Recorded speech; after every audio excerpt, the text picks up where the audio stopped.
व्याख्यामुद्रां करसरसिजैः पुस्तकं शङ्खचक्रे बिभ्रद्भिन्नस्फटिकरुचिरे पुण्डरीके निषण्णः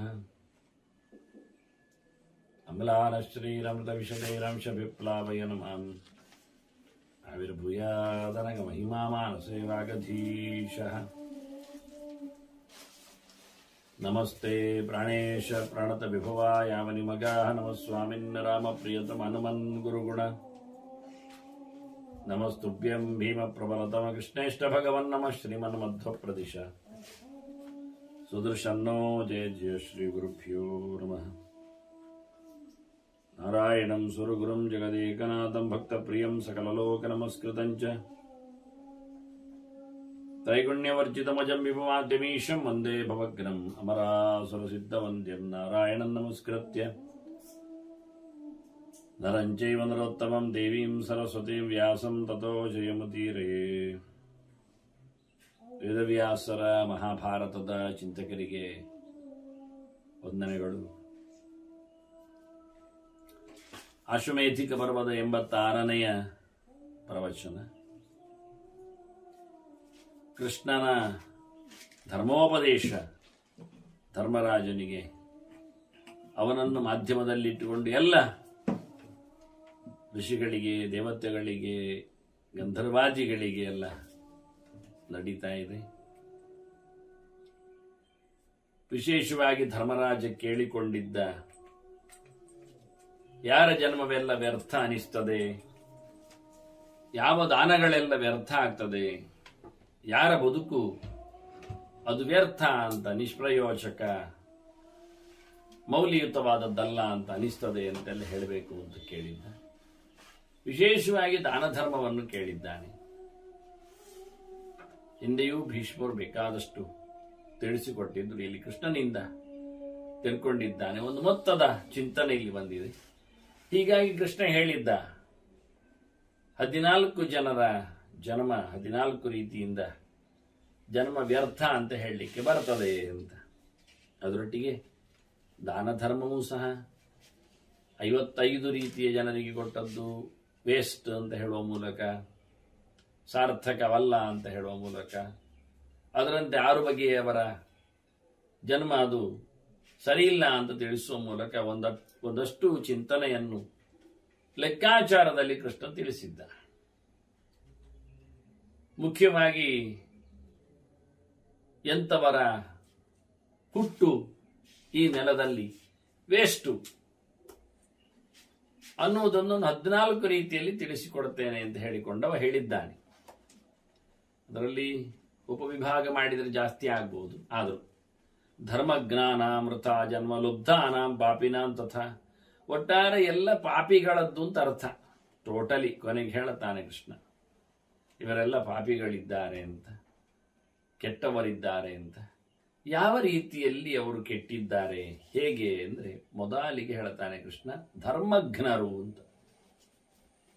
ಯಾರು ಧರ್ಮವನ್ನು ಕೊಲೆ ಮಾಡುತ್ತಾರೆ, ಅದನ್ನು ನಡೆಸದೆ ಹಾಳುಗೆಡವುತ್ತಾರೆ, ಅದನ್ನು ನಿಂದಿಸಿ ಅದನ್ನು ನಿಷ್ಪ್ರಯೋಜಕವೆಂದು ಗೋಗರಿತಾರೆ, ಯಾರು ಧರ್ಮವನ್ನು ಅವಕಾಶ ಇದ್ರೂ ಸಾಮರ್ಥ್ಯ ಇದ್ರೂ ನಡೆಸಿಕೊಡುವುದಿಲ್ಲ, ನಡೆಸಿಕೊಡದಿರುವುದಷ್ಟೇ ಅಲ್ಲ ಅದನ್ನು ಹಾಳುಗೆಡಹುತ್ತಾರೆ, ತೊಂದರೆ ಮಾಡುತ್ತಾರೆ. ದೊಡ್ಡ ಮಟ್ಟಿನಲ್ಲಿ ಹೇಳುವುದಾದ್ರೆ ಯಜ್ಞಯಾಗಗಳ ಧ್ವಂಸ, ಪೂಜೆ ಪುನಸ್ಕಾರಗಳನ್ನು ಹಾಳುಗೆಡುವುದು, ಮಠ ಮಂದಿರಗಳ ಮೇಲೆ ಬೆಂಕಿ, ಇಂಥದ್ದು ದೊಡ್ಡ ಮಟ್ಟಿನಲ್ಲಿ. ಸಣ್ಣ ಸಣ್ಣ ಮಟ್ಟಿನಲ್ಲಿಗೆ ಬಂದಾಗ ಇನ್ನಷ್ಟು ಸಣ್ಣ ಸಣ್ಣ ಧರ್ಮಗಳ ಕೊಲೆ. ಹಾಗಾಗಿ ಧರ್ಮಜ್ಞಾನ ಮೃತ ಜನ್ಮ ಶುರು ಮಾಡಿದ ಕೃಷ್ಣ. ಧರ್ಮಸ್ಥಾಪನೆಗೆ ಬಂದದ್ರಿಂದ ಇಂಥವರೇ ಹುಟ್ಟಿ ಬಂದದ್ದು ವ್ಯರ್ಥ ಅಂತಾನೆ ಲೋಕದಲ್ಲಿ. ಲುಬ್ಧಾನಾಂ ಪಾಪಿನಾಂ ತಥಾ, ಬೆರಳು ನೀವು ಮಡಿಸಿ ಎಷ್ಟಾಗ್ತದೆ ಅಂತ. ಪರಮಲೋಭಿಗಳು ರೀ, ಯಾವುದಕ್ಕೂ ಖರ್ಚು ಮಾಡುವುದಿಲ್ಲ. ಅವನೋ ಧರ್ಮವನ್ನು ನಿಂದೆ ಮಾಡ್ತಾನೆ, ಮಾಡುವುದಿಲ್ಲ ಅಂತ ಬೊಗಳುತ್ತಾನೆ. ಇವನೋ ಧರ್ಮ ಮಾಡಿದ್ದೇನೆ ಅಂತ ಹೇಳಿಕೊಂಡ್ರು ಖರ್ಚು ಮಾಡಲಿಕ್ಕೆ ಬಿಟ್ಟಾಸಿ ಮಾಡ್ತಾನೆ. ಪಿಂಡ ಇಡುವಾಗ ಆಚೀಚೆ ನೋಡ್ತಾನೆ, ದಕ್ಷಿಣ ಕೊಡುವುದು ಬಿಡಿ. ಅಂತಹ ಜಾತಿಯ ಲೋಭಿಗಳು ಇರ್ತಾರೆ. ಬದುಕಿದ್ದಾಗ ಅವನ ಸರ್ವಸ್ವವನ್ನು ನುಂಗ್ತಾರೆ, ಮುಗಿಸ್ತಾರೆ. ಸತ್ತ ಬಳಿಕ ಕತ್ತು ಮೇಲಕ್ಕೆ ಎಸಿತಾರಲ್ಲ, ಅಂಥವರ ಬಗ್ಗೆ ಲೋಭಿಗಳು. ಪರಮಲೋಭಿಗಳು ಅಂತಾನೆ. ಅದನ್ನ ಲುಬ್ಧಾನಾಂ ಪಾಪಿನಾಂ ತಥಾ ವೃಥಾ ಅಂತಾನೆ, ಜನ್ಮ ವ್ಯರ್ಥ. ಹಾಗೆ ವೃಥಾ ಪಾಕಂಚ ಎಷ್ಟಂತಿ, ಅಡುಗೆ ಮಾಡುವುದು ತಿನ್ನುವುದು. ಎಂತದ್ರಿ, ಎಲ್ಲರೂ ಹಾಗೆ ಅಲ್ವಾ, ಅಡುಗೆ ಮಾಡುವುದು ತಿನ್ನುವುದಲ್ವ?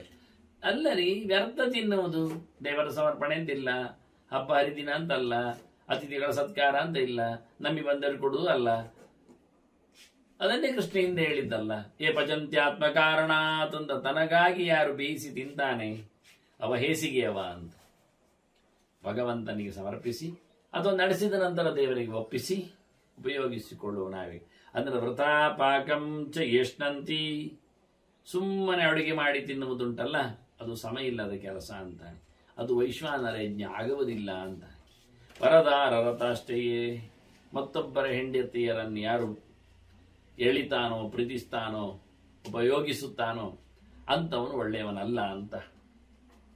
ಅಂಥವನ ಜನ್ಮವು ಈ ಭೂಮಿಗೆ ಭಾರ ಅನಿಸ್ತದೆ ಅಂತ ತಿಳಿಸ್ತಾನೆ. ಹಾಗೆ ಪಾಕ ಭೇದ ಕರಾಯೇಚ, ಅಡುಗೆಯಲ್ಲಿ ತನಗೊಂದು ಬೇರೆ ಮತ್ತೊಬ್ಬರಿಗೊಂದು ಬೇರೆ ಅಂತ ಅಡುಗೆ ಮಾಡುವ. ಹಳೆ ಹಿಂದೆಲ್ಲ ನಾವು ಅದನ್ನು ಕೇಳುತ್ತಿದ್ದೆವು. ಅದು ಸಾರಿನಲ್ಲಿರಲಿ, ಅಂದರೆ ಪದಾರ್ಥ ಸಾರು ಉಣ್ಣಲು ಬಡಿಸತಕ್ಕಂಥ ಪದಾಂಶಗಳು, ಅದು ಮೊದಲಿಗೆ ಬಹಳ ಚೆನ್ನಾಗಿರ್ತದೆ, ತಮ್ಮವರಿಗೆ ಒಳ್ಳೆದಿರ್ತದೆ. ಮತ್ತು ಮುಂದಿನವರಿಗೆ ಅದು ನೀರು ಹಾಕಿ ನೀರು ಸಾರಾಗ್ತದೆ. ಅದನ್ನು ಟೇಸ್ಟ್ಲೆಸ್ ಮಾಡ್ತಾರೆ, ಲೈಟ್ ಆಗಿ ತರ್ತಾರೆ, ಬೇಳೆ ಕಟ್ಟುಗಳಲ್ಲಿ ಇಲ್ಲ ಆಗ್ತದೆ ಅಂತ ಹೇಳ್ತಾರೆ. ಹಾಗೆ ಮೊಸರು, ಗಟ್ಟಿ ಮೊಸರು ಎಲ್ಲ ತಮ್ಮವರಿಗೆ, ತನ್ನವರಿಗೆ, ತನಗೆ, ಉಳಿದವರಿಗೆಲ್ಲ ನೀರು ಮೊಸರು, ಅದಕ್ಕೆ ನೀರು ಕೂಟಿದ್ದು, ನೀರು ಹಾಕಿದ್ದು. ಈ ನಮೂನೆ ಎಲ್ಲ ಇದು ಮೇಲ್ನೋಟಕ್ಕೆ.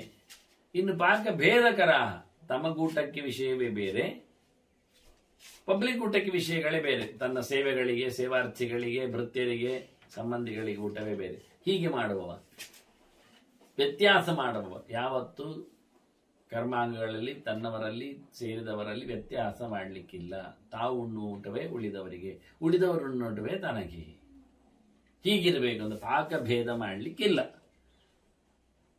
ಹಾಗಾಗಿ ಪಾಕಭೇದ ಕರಾಹ ಯೇಚ,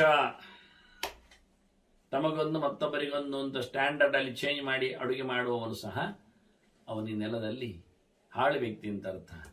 ಏಚಸ್ಯು ಸತ್ಯವರ್ಜಿತಾ, ಯಾರಲ್ಲಿ ಸತ್ಯ ಇಲ್ಲ, ಪ್ರಾಮಾಣಿಕತೆ ಇಲ್ಲ, ಶಾಸ್ತ್ರ ಹೇಳಿದಂತಹ ಆಚರಣೆ ಇಲ್ಲ, ಅಂತವರ ಧರ್ಮವು ವ್ಯರ್ಥ ಆಗ್ತದೆ. ಮೃಷ್ಟಮಶ್ನಾತಿ ಅಷ್ಟೈಕಃ ಕ್ಲಿಶ್ಯಮಾನೈಸ್ತು ಬಾಂಧವೈ, ತನ್ನವರೆಲ್ಲ ಕಷ್ಟದಲ್ಲಿದ್ದಾರೆ, ಮೀಕ ನೋಡ್ತಾ ಇರ್ತಾರೆ, ತಿನ್ನಲು ಒದ್ದಾಡ್ತಾರೆ, ಪರದಾಡ್ತಾರೆ. ಅಂತಹ ಸಂದರ್ಭದಲ್ಲಿಯೂ ಅಂತಹ ಬಂಧುಗಳನ್ನು ಪಡೆದು ನಿಂತರೂ ಸಹ ಇವೊಬ್ಬರೇ ಕೂತ್ಕೊಂಡು ಗಮ್ಮತ್ನಲ್ಲಿ ತಿಂತಾನಲ್ಲ. ತನ್ನ ಬಾಂಧವರು, ತನ್ನ ನಂಬಿ ಬಂದವರು, ತನ್ನೊಟ್ಟಿಗೆ ನಿಂತವರು, ಮತ್ತೇನು ನಾವು ನೋಡಲಿಕ್ಕೆ? ಇಡೀ ಜಗತ್ತನ್ನೇ ನಮ್ಮ ಕುಟುಂಬ, ನಮ್ಮ ಬಂಧುಗಳು, ವೈಷ್ಣವರು ಅಂತ ನೋಡಿಕೊಳ್ಳಲಿಕ್ಕೆ ದೊಡ್ಡ ಮನಸ್ಸಿಲ್ಲ ಅಂತಾದ್ರು, ಒಟ್ಟು ಹುಟ್ಟಿಕೊಂಡು ಬಂದಿರತಕ್ಕಂಥ ಒಡ ಹುಟ್ಟಿದವರೋ, ಇದ್ದವರೋ, ಬಿದ್ದವರೋ, ಬಂಧುಗಳು, ಕೊಟ್ಟವರು ಅಂತಿದ್ದಾಗ ಅಂಥವರು ಬಡವರಾಗಿ ತಿನ್ನಲಿಲ್ಲದೆ ಒದ್ದಾಡ್ತಿರುವಾಗ ಇವರು ಮಾತ್ರ ಗಮ್ಮತ್ತಿನಲ್ಲಿ ತಿಂದುಕೊಂಡು ಹೋದರೆ ತಪ್ಪು. ಅವರವರ ಕುಟುಂಬ ಬಂಧುಗಳ ವರ್ಗಕ್ಕೆ ಇದ್ದವರು ಅವರವರನ್ನೇ ನೋಡಿಕೊಂಡು ಹೋದರೆ ಇಡೀ ಜಗತ್ತು ಎಷ್ಟು ಒಳ್ಳೆಯದಾಗ್ತದೆ ನೋಡಿ, ಎಷ್ಟು ಚೆನ್ನಾಗಿರುತ್ತೆ. ಯಾರು ಯಾವರ ಸಾಮಾಜಿಕವಾದ ಸಂಸ್ಥೆ ಸಂಘಗಳಲ್ಲಿ ದುಡಿತಾರೋ, ಇರ್ತಾರೋ, ದುಡ್ಡು ಹಾಕಿರ್ತಾರೋ, ಬೆಳೀತಾರೋ, ಅವರು ಅವರ ಜನರನ್ನೇ ಸೇರಿಸಿಕೊಂಡು ದೊಡ್ಡದು ಮಾಡಿಕೊಂಡು ಉಚ್ಚರಾಯ ಸ್ಥಿತಿಯಲ್ಲಿ ತಂದರೆ, ಇದು ಪ್ರತ್ಯೇಕ ಸಮುದಾಯಗಳು ಅದನ್ನೇ ಯೋಚನೆ ಮಾಡಿದ್ರು ಇಡೀ ಜಗತ್ತು ಒಳ್ಳೆಯದಾಗತ್ತೆ. ಇವತ್ತು ತಮ್ಮವರ ಮೇಲೆ ತಮ್ಮವರಿಗೆ ಈರ್ಷ್ಯೆ, ಅಸೂಯೆ, ಜಲಸ್ಸು, ಜಿದ್ದು, ಕಾಲೆಳೆಯುವ ವ್ಯವಸ್ಥೆ, ಕೋಪ, ಆವೇಶಗಳು, ಅದು ತಪ್ಪು. ಮತ್ತು ಇನ್ನು ಉಳಿದವರು ದೂರುವುದು ಕಡಿಮೆ. ನಾವು ನಮ್ಮವರನ್ನೇ ಅಂಗಿಸಿಕೊಂಡ್ರಿ ಈ ಬಂಗಾರ ಕಬ್ಬಿಣ ಎಲ್ಲ ಮಾತಾಡಿಕೊಂಡಾಗ ಬಂಗಾರ ಹೇಳುತ್ತದೆ ನನಗೆಷ್ಟು ಹೊಡಿತಾರೆ, ಕಬ್ಬಿಣ ಹೇಳ್ತದೆ ನನಗೂ ಹೊಡಿತಾರೆ ಅಂತ. ಆಗ ಬಂಗಾರ ಹೇಳ್ತದೆ ನನ್ನವರು ನಿನಗೆ ಹೊಡೆಯುವುದಿಲ್ಲ, ನಿನ್ನವರು ನನಗೆ ಹೊಡಿತಾರೆ. ಅದೇ ಹೇಗೆ ಅಂದರೆ ಬಂಗಾರ ಹೇಳ್ತದೆ ನನ್ನನ್ನು ಜಜ್ಜಿಲಿಕ್ಕೆ ಕಬ್ಬಿಣವನ್ನೇ ಉಪಯೋಗಿಸ್ತಾರೆ, ಆದರೆ ಕಬ್ಬಿಣವನ್ನು ಜಜ್ಜಿಲಿಕ್ಕೆ ಬಂಗಾರವನ್ನು ಉಪಯೋಗಿಸಿಲ್ಲ, ಕಬ್ಬಿಣವನ್ನು ಉಪಯೋಗಿಸ್ತಾರೆ. ನಿನ್ನವರೇ ನಿನಗೆ ಹೊಡಿತಾರೆ, ನನಗೆ ನನ್ನವರಲ್ಲ ನಿನ್ನವರು ಹೊಡಿತಾರೆ. ಯಾರದ್ದು ಯಾರಿಗೆ ಅಡುಗೆ ನೋಡಿ, ಹೀಗೆ ಎಲ್ಲ ಕಥೆಗಳು.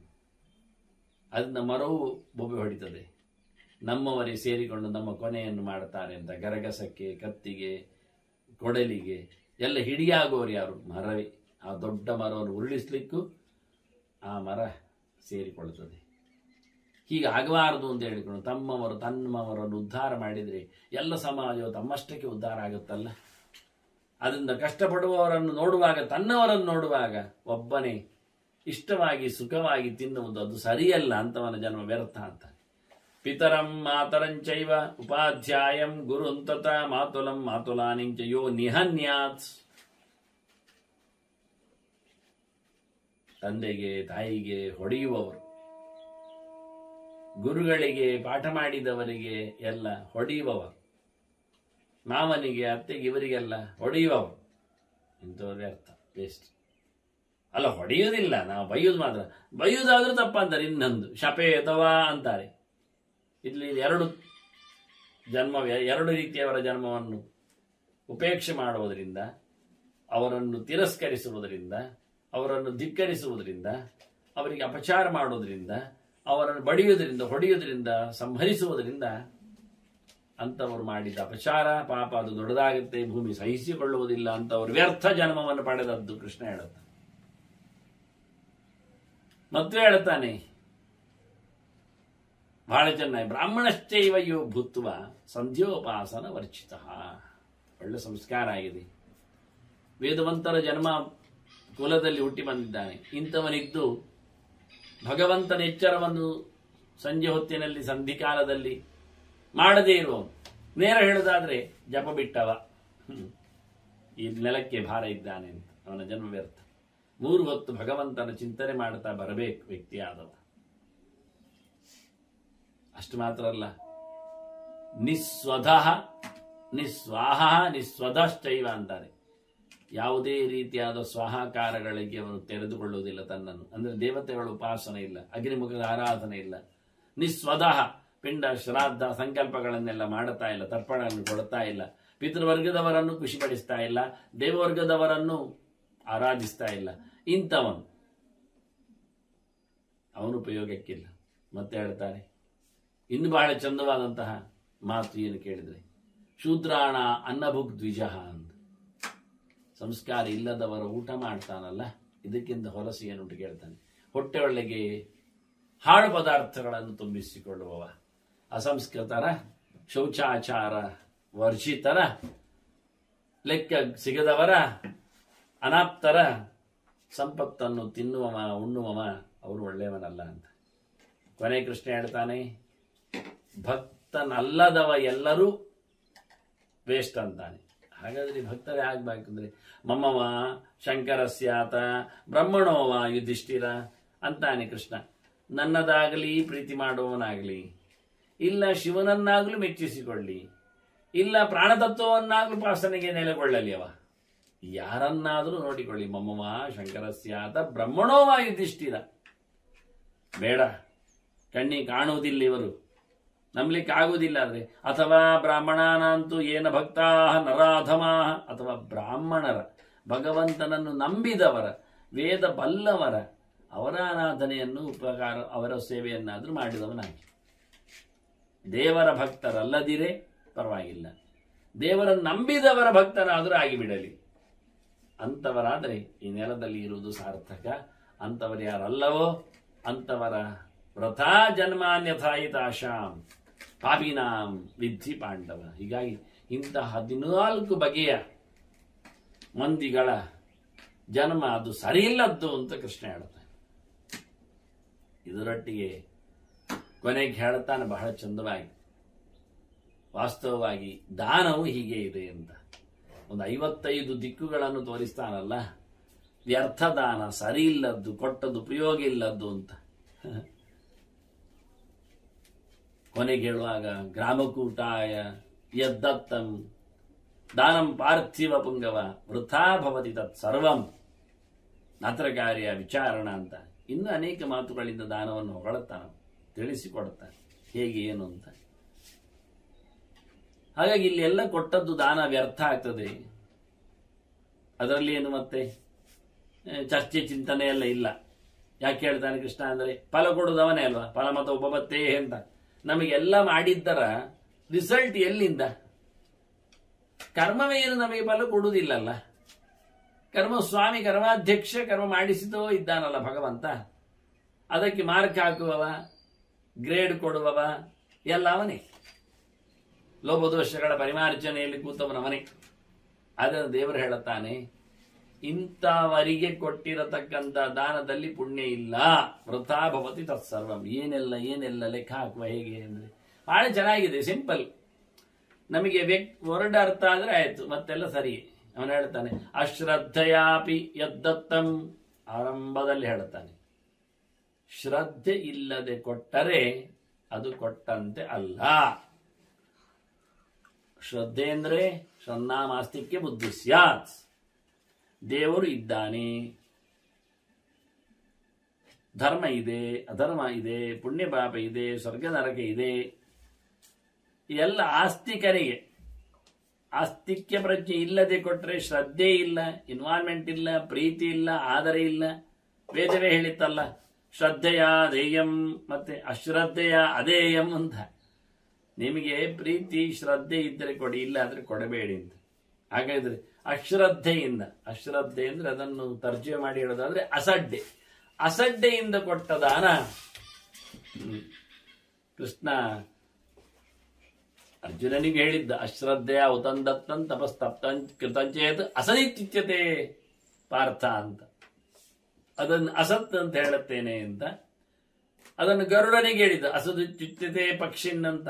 ಕೃಷ್ಣ ಗರುಡನಿಗೂ ಹೇಳಿದ್ದಾನೆ ಅದನ್ನು. ಶ್ರದ್ಧೆ ಇಲ್ಲದೆ ಕೊಟ್ಟದ್ದನ್ನು ನಾನು, ಅಸಡ್ಡೆಯಿಂದ ಕೊಟ್ಟದ್ದನ್ನು ನಾನು ಅಸತ್ ಹೇಳುತ್ತೇನೆ, ಅದು ಇಲ್ಲ ಹೇಳುತ್ತೇನೆ, ಅದಾಗ್ಲಿಲ್ಲ ಹೇಳುತ್ತೇನೆ, ಕೊಳ್ಳಿಲ್ಲವ ಅಂತ ಅಂದೆ. ನಿನ್ಗೆ ಶ್ರದ್ಧೆ ಇಲ್ಲದಾಗ ಕೊಟ್ಟದ್ದು ನೀನು, ಅದು ಲೆಕ್ಕಕ್ಕಿಲ್ಲ ಅಂತ ಹೇಳಿಬಿಡ್ತೇನೆ ಅಂತ. ಅವಮಾನೇನ ಶಾಪಿಯತ್ಸ್. ಇನ್ನೊಂದು ನಿಂದಿಸಿ ಕೊಡೋದು, ಅವಮಾನ ಮಾಡಿ ಕೊಡೋದು. ನಿಂಗೊಂದು ಮಾರೆ ತಗೊಳ್ಳಿಕ್ಕೆ ಯೋಗ್ಯತೆ ಇಲ್ಲ, ತಗೋ ನಾನು ದಾನ ಆದ್ರೂ ಕೊಡ್ತೇನೆ, ತಿಂದಾದ್ರೂ ಬದುಕು ಹೋಗಾಚೆ ಹೇಳಿಕೊಂಡು ತನ್ನನ್ನು ದೊಡ್ಡದು ಮಾಡಲಿಕ್ಕೋಸ್ಕರ ಮಗದೊಬ್ಬನನ್ನು ಪಡೆಯುವವನನ್ನು ಪ್ರತಿಕ್ರಿಯೆಯನ್ನು ಅತ್ಯಂತ ಅವಹೇಳನೆಯಿಂದ ಅವಮಾನ ಮಾಡಿ ಗೌರವಿಸದೆ ಅವನ ಮೈಗೆ ಎಸೆದ್ ಬಿಡುದು. ಬಂದ ತಕ್ಷಣ ಗೊತ್ತು ಹೋಗುದಾಚೆ, ಇವನು ದಾರ್ಷ್ಟ್ಯ ತೋರಿಸುವುದು ಅವನೆದುರು. ಹಾಗೆ ಮಾಡಿದ್ರೆ ಅದು ಲೆಕ್ಕಕ್ಕಿಲ್ಲ ನೋಡಿ, ಲೆಕ್ಕಕ್ಕಿಲ್ಲ. ಎಷ್ಟು ಡಂಬಾರ್ಥಮ ಅಭಿಯತ್ತ ಬೂಟಾಟಿಕೆಯಲ್ಲಿ ನನಗೆಲ್ಲ ದುಡ್ಡು ಉಂಟು, ನಾನು ದೊಡ್ಡ ಜನ ಅಂತ ತೋರಿಸ್ಲಿಕ್ಕೆ ಬನ್ರೋ ತಗೊಳ್ರಿ ಹೇಳಿಕೊಂಡು ಆಡಂಬರದಲ್ಲಿ ಕೊಡುವಾಗ ಅದರ ದೊಡ್ಡ ಸಂಗತಿ ಇಲ್ಲ, ಬಾಕ್ಸ್ ಮಾತ್ರ ದೊಡ್ಡದು, ಒಳಗಿರುವುದು ಮತ್ತೆ ಅದರಲ್ಲಿ ಬೆಗಡೆಯ ಒಂದು ಉಂಡೆ ಅಷ್ಟೇ. ಅದೆಲ್ಲ ಸರಿ ಇಲ್ಲ ಅಂತ ಆಡಂಬರದ ಪ್ರದರ್ಶನದಲ್ಲಿ ಮಾಡಿದ್ದು, ತನ್ನ ಬೂಟಾಟಿಕೆಯನ್ನು ತೋರಿಸಲಿಕ್ಕೆ, ದಾನ ಕೊಡ್ತಾರಂತೆ ಅಂತ ಹೇಳಿ ಜನ ಹೇಳಿಕೊಳ್ಳಬೇಕು ಅಂತ ಹೇಳಿ ಮಾಡಲಿಕ್ಕೆ, ಅದೆಲ್ಲ ಪ್ರಯೋಜನ ಇಲ್ಲ ಅಂದ. ಅದು ವ್ಯರ್ಥ ದಾನದಲ್ಲಿ. ಮತ್ತೆ ಪಾಷಂಡಿ ಇರುತ್ತಂತದ. ಇನ್ನು ವೇದ ವಿರೋಧ ಮಾಡುವವನಿಗೆ ದೇವ ಧರ್ಮ ಪುಣ್ಯ ಪಾಪಗಳು ಈ ವ್ಯವಸ್ಥೆಗಳು ಇದನ್ನೆಲ್ಲ ತಪ್ಪಾಗಿ ಪಾಪದ ಖಂಡ, ಕೆಟ್ಟವ ಯಾರಿದ್ದಾನೆ, ಕೆಟ್ಟದ್ದನ್ನು ನಡೆಸುವ ಅವನು ಪಾಷಂಡಿ ಅಂತ ಅರ್ಥ. ಶಾಸ್ತ್ರವನ್ನು ನಿಂದಿಸುವ ನೆಲೆಯಲ್ಲಿರುವವನು ವಾಸ್ತವವಾಗಿ. ಇಂತಹ ಪಾಷಂಡಿಗಳಿಗೆ, ಪಾಪದ ಖಂಡಿಗಳಿಗೆ, ಕೆಟ್ಟ ಮನುಷ್ಯರಿಗೆಲ್ಲ ಕೊಟ್ಟದ್ದು ಅವರ ಕೈಗೆ ಹೋಗಿಬಿಟ್ರೆ ಪಾಷಂಡಿ ಹೃತಂಚೇತು ಅಂತ. ನೀವು ಕೊಟ್ಟ ದಾನ ಅವರ ಕೈಗೆ ಸಿಕ್ಕಿತ್ತು ಅಂತಾದ್ರೆ ಹೇಸಿಗೆ ಆಯ್ತಲ್ಲ, ಹಾಳಾಗಿ ಹೋಯ್ತಲ್ಲ ಅಂತಾನೆ. ಪ್ರಯೋಜನ ಇಲ್ಲ. ವೃಥಾದಾನಂತ ತತ್ಸರ್ವಂ, ಅದೆಲ್ಲ ವ್ಯರ್ಥ, ಕೊಟ್ಟದ್ದಲ್ಲ ಅಂತ ಪರಿಗಣಿಸಲ್ಪಡುತ್ತದೆ. ಶೂದ್ರಾಚಾರಾಯ ಯದ್ದತ್ತಂ ಯದ್ದತ್ವಾ ಚಾನುಕೀರ್ತಿತಂ. ಶೂದ್ರಾಚಾರಾಯ ಆಚಾರ ಒಳ್ಳೆದಿಲ್ಲ ಅವನದ್ದು, ಎಲ್ಲ ಹಾಳೆ, ಹೇಳಿದಂತೆ ಮಾಡುವುದಿಲ್ಲ, ಅತ್ಯಂತ ಕಳಪೆ ಮಟ್ಟದ್ದು. ಉತ್ತಮ ಮಟ್ಟದಲ್ಲಿ ಸಂಸ್ಕಾರವಂತರು ಮಾಡುವಂತೆ ಇಲ್ಲ ಅವನು. ಎಲ್ಲ ಎದ್ದು ನಿಂತುಕೊಂಡು ತಿನ್ನುವುದು, ಓಡಿಕೊಂಡು ಉಚ್ಚೆಯುವುದು, ಇಂಥದ್ದೆಲ್ಲ ಅಶೌಚ ಅನಾಚಾರಗಳಿಂದ ತುಂಬಿದವನಾಗಿದ್ರೆ, ಅಸಂಸ್ಕೃತನಾಗಿದ್ರೆ ಅಂಥವರಿಗೆಲ್ಲ ಕೊಡಬೇಡ್ರಿ ಅಂತ. ಅದು ಕೊಟ್ಟದ್ದು ಪ್ರಯೋಜನ ಇಲ್ಲ ಅಂತ, ಉಪಯೋಗಕ್ಕೆ ಬರುವುದಿಲ್ಲ. ಇದು ಕೃಷ್ಣ ಹೇಳಿದ್ದು. ಯಾಕೆ ಲೆಕ್ಕ ಕೊಡುದವನೇ, ಕೊಟ್ರೆ ಏನಾದ್ರು ಕೊಡುವುದಿದ್ರೆ ಕೃಷ್ಣನ ಪಾಳಯದಿಂದ ಬರಲಿಕ್ಕೆ. ಆದ್ರೆ ಹೇಳ್ತಾನೆ ಆಗುದಿಲ್ಲ. ಯದ್ದತ್ವ ಚಾನುಕೀರ್ತಿತಂ, ಕೊಟ್ಟಂದ್ರೆ ಹೇಳಿಕೊಂಡು ಬರೋದು, ಪೇಪರಲ್ಲಿ ಹಾಕಿಸುವುದು, ಹೆಸರು ಬರೆಸುವುದಲ್ಲಿ. ನಾನು ಹೇಳಿದ್ನಲ್ಲ ಕಳೆದ ಬಾರಿ ಒಮ್ಮೆ, ಅದೊಂದು ಫ್ಯಾನ್ ಕೊಟ್ಟಿದ್ದಾರೆ ಅಂತ, ಅದರಲ್ಲಿ 3 ರೆಕ್ಕೆಯಲ್ಲಿ 3 ಹೆಸರುಂಟು, 100 ಜನ ಕೊಟ್ಟದ್ದು ಒಟ್ಟು ಮಾಡಿ. ಅದನ್ನು ಹೇಳಿಕೊಳ್ಬೇಕಿತ್ತ? ಅದನ್ನು ಕೊಟ್ಟ ದಾನವು ಹೋಗ್ತದೆ ಅಂತಾರೆ. ಕಳೆದ ಬಾರಿ ಕೃಷ್ಣ ಹೇಳಿದ್ದಲ್ಲ ಹಾಗೆ, ಹೇಳಲಿಕ್ಕಿಲ್ಲ ಮಾರಾಯ. ಮುಚ್ಚಿಕೊಳ್ಳಬೇಕು ಮಾಡಿದರೆ ಧರ್ಮ, ಬಿಚ್ಚಿರಬೇಕು ಮಾಡಿದರೆ ಕರ್ಮ ಕೆಟ್ಟದು ಅಂತ. ಆದ್ರಿಂದ ಇದನ್ನೆಲ್ಲ ಗೌಪ್ಯವಾಗಿರ್ಲಿಕ್ಕೆ, ರಹಸ್ಯವಾಗಿರ್ಲಿಕ್ಕೆ, ಅದನ್ನು ಯಾರು ಹೇಳಿಕೊಂಡು ಬಂದ, ಕೀರ್ತಿಗಾಗಿ ಯಾರು ಕೊಟ್ಟ, ಸುದ್ದಿಗಾಗಿ ಪೇಪರಿಗಾಗಿ ಯಾರು ದಾನ ಮಾಡಿದ್ದ, ಲೆಕ್ಕಕ್ಕಿಲ್ಲ ಅಂತ ಅಂದೇವು. ರೋಷಯುಕ್ತಂಚ ಯದ್ದತ್ತಂ, ಯದ್ದತ್ತನ್ ಅವನು ಹೇಳ್ತಾನೆ ಬಹಳ ಜೋರಾಗಿ, ಅನುಶೋಚಿತನ್, ಕೋಪದಿಂದ ಕೊಟ್ಟದ್ದು, ಖುಷಿ ಇಲ್ಲ, ನಾ ಖುಷಿ ಅವನಿಗೆ.